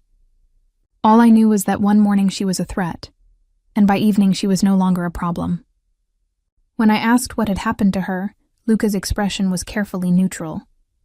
She's been relocated, he said, somewhere far from here, with a clear understanding that any further contact with our family will have permanent consequences. I didn't ask for more details. I was learning that there were aspects of Luca's business that I was better off not knowing. Lines that I wasn't ready to cross even as I became more involved in his world. The important thing was that the threat was gone, that we were safe, that we could return to building our life together without looking over our shoulders. The incident with Vanessa had an unexpected consequence. It made me realize how much I had come to think of myself as part of Luca's organization, how invested I had become in protecting what we had built together. When she threatened me, she wasn't just threatening Sofia Castellano, the social worker who had been forced into an unwanted marriage. She was threatening Sofia Moretti, wife of a mafia boss, partner in a criminal enterprise, willing participant in a world I was still learning to navigate. The transformation was complete in a way I hadn't fully recognized until that moment. I wasn't just playing a role anymore. I had become the role, and I was surprised to discover that I was comfortable with that evolution. More than comfortable. I was proud of it. Proud of the strength I had developed, the skills I had learned, the partnership I had built with the man I loved. That realization led to a conversation with Luca about my future role in his organization. I want to do more, I told him one evening as we sat in the garden, enjoying the last warm days of autumn. I want to be a real partner, not just in our marriage, but in the business. I want to help build something better, something that serves the community while protecting our interests. He was quiet for a long moment, considering my words. It's dangerous, he said finally. The more involved you become, the more of a target you become. People will see you as an extension of me, which means they'll try to use you against me. I understand the risks, I said, but I also understand the opportunities. We could do so much good, Luca. We could create programs that really help people, that give kids like the ones at the community center real chances at better lives. We could be more than just another criminal organization. We could be a force for positive change. His eyes lit up with interest, and I could see him beginning to envision the possibilities I was describing. It would be a long-term project, he said slowly. Years of careful planning and implementation, and it would require complete trust between us, complete honesty about everything. I'm ready for that, I said without hesitation. Are you? He studied my face in the fading light, searching for any sign of doubt or reservation. What he found seemed to satisfy him, because he smiled and pulled me closer. Yes, he said, I think I am. We spent the rest of the evening planning, dreaming, imagining a future where our love could be a foundation for something larger than ourselves. It wouldn't be easy, and it wouldn't be without risk, but it would be ours.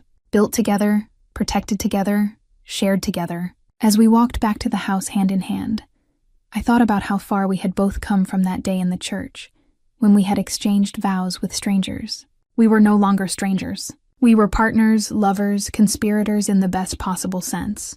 We were building something beautiful and dangerous and completely our own. and I couldn't wait to see what we would create together. Christmas morning arrived with the first real snowfall of the season, transforming the mansion's grounds into a winter wonderland that looked like something from a fairy tale. I woke in Luca's arms, as I had every morning for the past month, and felt a contentment so complete it almost frightened me. 6 months ago, I had been a single social worker living paycheck to paycheck, forced into a marriage I didn't want with a man I feared.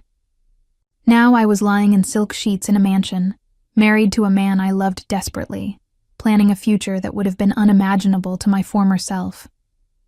The transformation still amazed me sometimes, how completely my life had changed, how thoroughly I had embraced this new version of myself. Luca stirred beside me, his arm tightening around my waist as he woke. "Buon Natale, amore mio," he murmured against my neck, his voice rough with sleep. The Italian endearments had become natural between us, another sign of how deeply I had integrated into his world. "Merry Christmas," I replied, turning in his arms to face him. His dark hair was tousled from sleep, his jaw shadowed with stubble, and he looked younger somehow, more relaxed than he did during his business hours. These quiet morning moments were precious to me, when he was just Luca rather than the head of a criminal organization, when we could pretend we were a normal couple waking up on Christmas morning. We had planned a quiet celebration, just the two of us and Elena, who had become more like family than staff over the months I had lived here. Luca's mother and sister were spending the holiday in Italy, visiting extended family, and we had decided to create our own traditions rather than joining the larger family gatherings that would have required us to maintain our public personas. After breakfast, we exchanged gifts in the library, sitting on the floor beside the fireplace like children. Luca had given me a necklace that took my breath away, a delicate chain with a pendant that held a small diamond surrounded by emeralds. "It's beautiful," I said, touching the stones reverently, "but it's too much."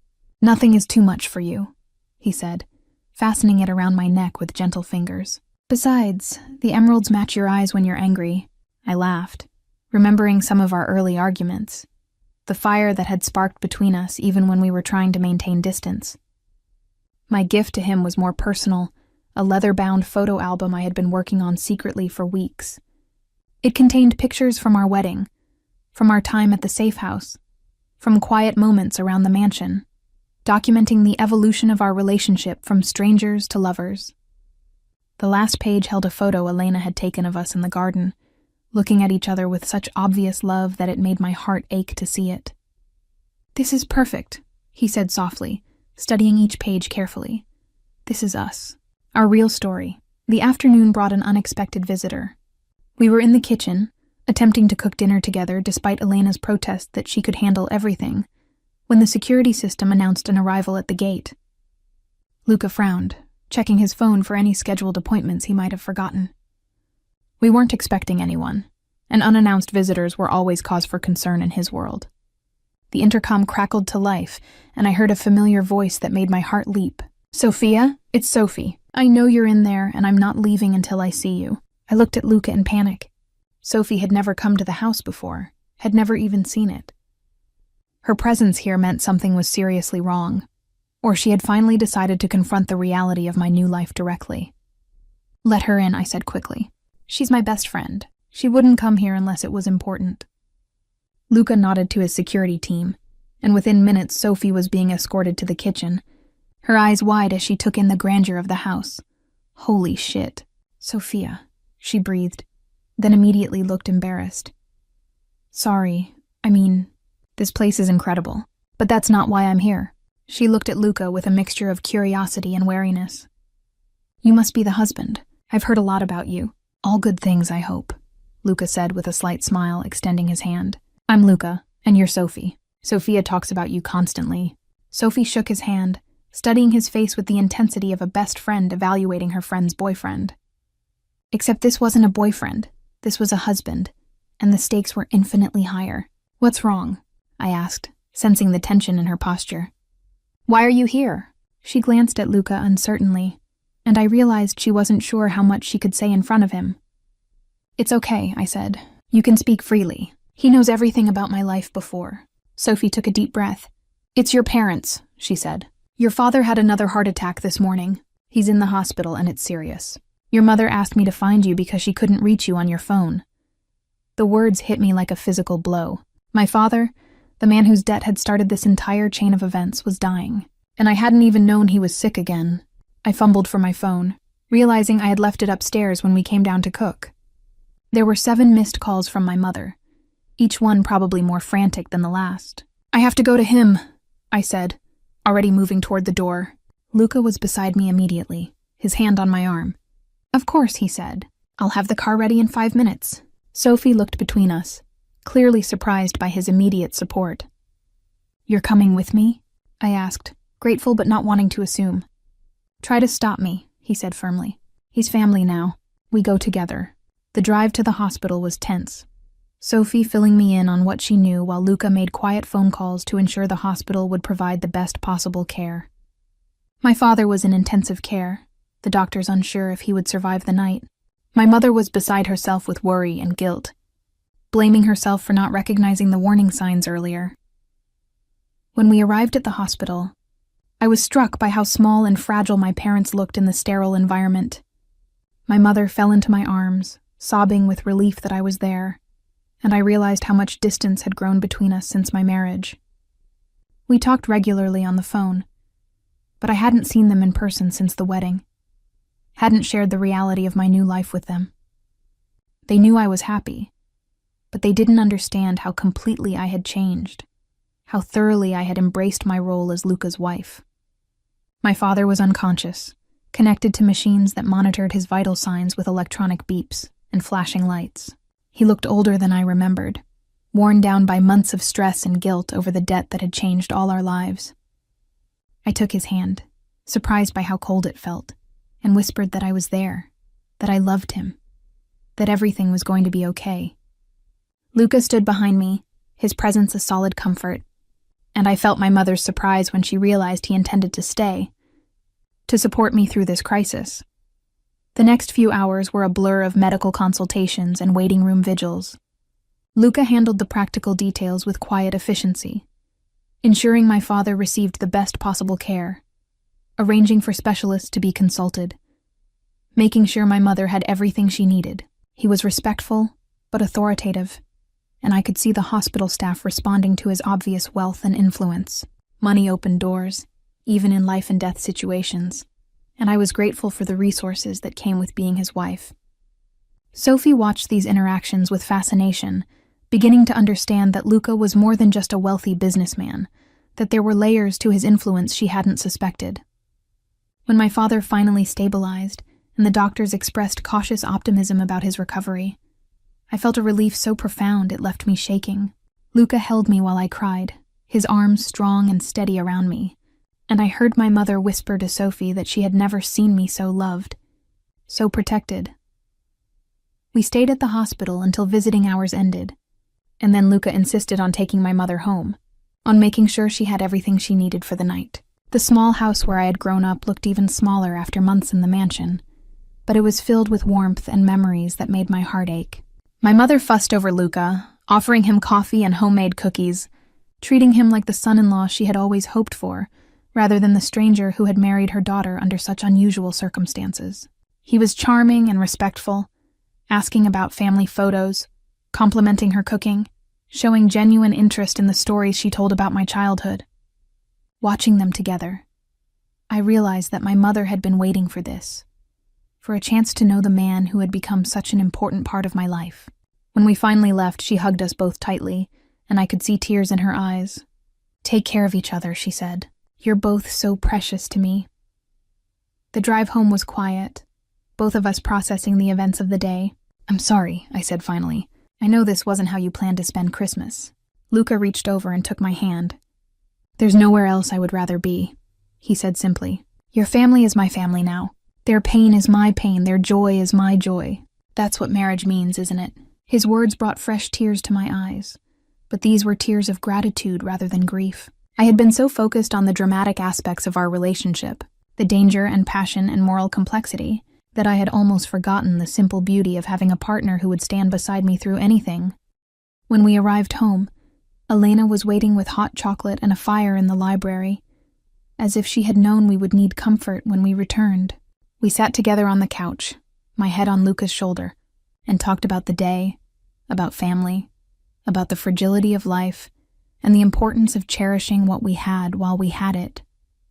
"I've been thinking," I said as the fire burned low and the house settled into quiet around us, "about what you said earlier, about your family being my family. I want that to be true in every way. I want us to have children, Luca.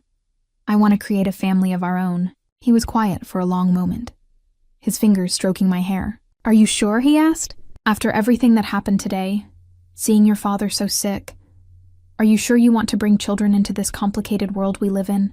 "More sure than ever," I said. "Life is uncertain no matter what world you live in. At least our children will be loved, protected, given every opportunity to succeed. They'll grow up knowing they're part of something larger than themselves, something that matters." He tilted my face up to look at him, his dark eyes intense. "Then let's make a family," he said softly. "Let's create something beautiful together." We made love that night, with a tenderness that felt like a promise, a commitment to the future we were choosing to build together. And as I fell asleep in his arms, I thought about the children we might have, the legacy we might leave, the love story we were still writing. My father recovered slowly but steadily over the following weeks, and I spent more time at my parents' house, helping with his care and rebuilding the relationship that had been strained by the circumstances of my marriage. Luca often came with me, and I watched my parents fall under his spell just as I had. He was patient with my father's questions about his business, honest about the legitimate enterprises while carefully avoiding the illegal aspects. He brought my mother flowers from his garden and listened to her stories with genuine interest. He fixed things around their house that had been broken for months, small repairs that my father was no longer strong enough to handle. Gradually, they began to see him not as the man who had bought their daughter, but as the man who loved her, who would protect and cherish her for the rest of their lives. The new year brought new possibilities and new challenges. Luca's organization was stronger than ever, his leadership firmly established, his vision for the future beginning to take shape. I was more involved in the business than ever before, working on legitimate ventures that could serve as fronts for money laundering while also providing real value to the community. It was a delicate balance, walking the line between legal and illegal, between helping people and protecting our interests. But it was work that mattered, work that made a difference, and I found myself energized by the challenge of building something meaningful within the constraints of our complicated world. The community center had become a particular focus, with anonymous donations allowing for expanded programs and improved facilities. The kids didn't know where the money was coming from, but they could see the results in new computers, better sports equipment, college scholarships that appeared as if by magic. Angel, now a senior in high school with acceptance letters from several prestigious universities, had become something of a protégé to me. She was smart enough to suspect the connection between my marriage and the center's sudden good fortune, but wise enough not to ask direct questions. Instead, she focused on making the most of the opportunities that were being provided, and I was proud to see her thriving. "You know," she said to me one afternoon as we worked on her final college essays, "I used to think you were just another rich lady playing at helping poor kids, but you're different. You actually care, and you actually understand what it's like to have your life change completely overnight." "I do understand," I said, thinking about my own transformation from struggling social worker to mafia wife. Sometimes the biggest changes lead to the best outcomes, even when they're scary at first. She nodded thoughtfully. "I'm going to miss you when I go to college," she said. "But I'm also excited to see what I can become, what I can build with all the tools you've helped give me." As winter turned to spring, I began to suspect that our family planning was already bearing fruit. The signs were subtle at first: a missed period, unusual fatigue, a sensitivity to certain smells that made me nauseous.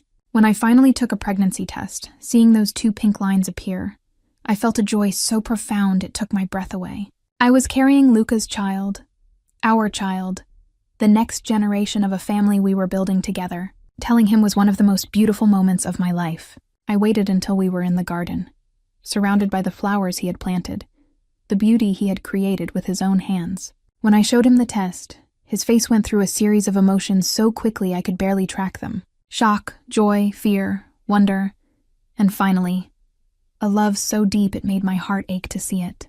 "We're going to be parents," I said, still hardly believing it myself. "We're going to have a baby." He pulled me into his arms, spinning me around despite my protest that he needed to be careful.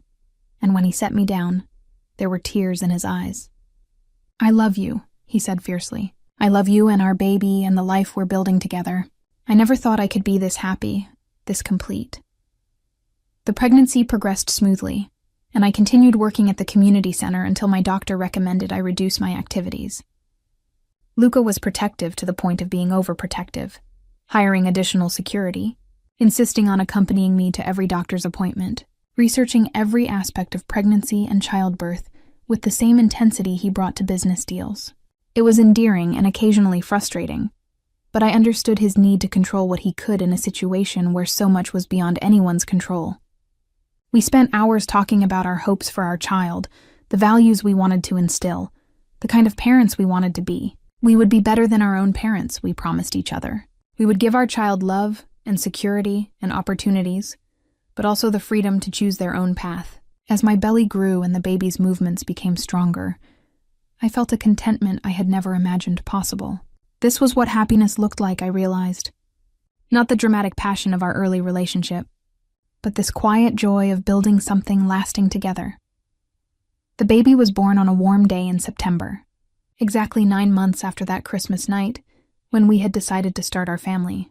Labor was long and difficult, but Luca never left my side, holding my hand through every contraction, whispering encouragement in Italian and English, being the anchor I needed in the storm of bringing new life into the world. When our daughter finally arrived, perfect and healthy and absolutely beautiful, I watched Luca hold her for the first time and saw him transformed yet again. The dangerous criminal, the ruthless businessman, the complex man I had married became simply a father, overwhelmed with love for this tiny person who was half him and half me. We named her Isabella, after his grandmother, and she was everything we had hoped for and more. As I held her in the hospital room, Luca beside me, both of us exhausted and exhilarated, I thought about the journey that had brought us to this moment.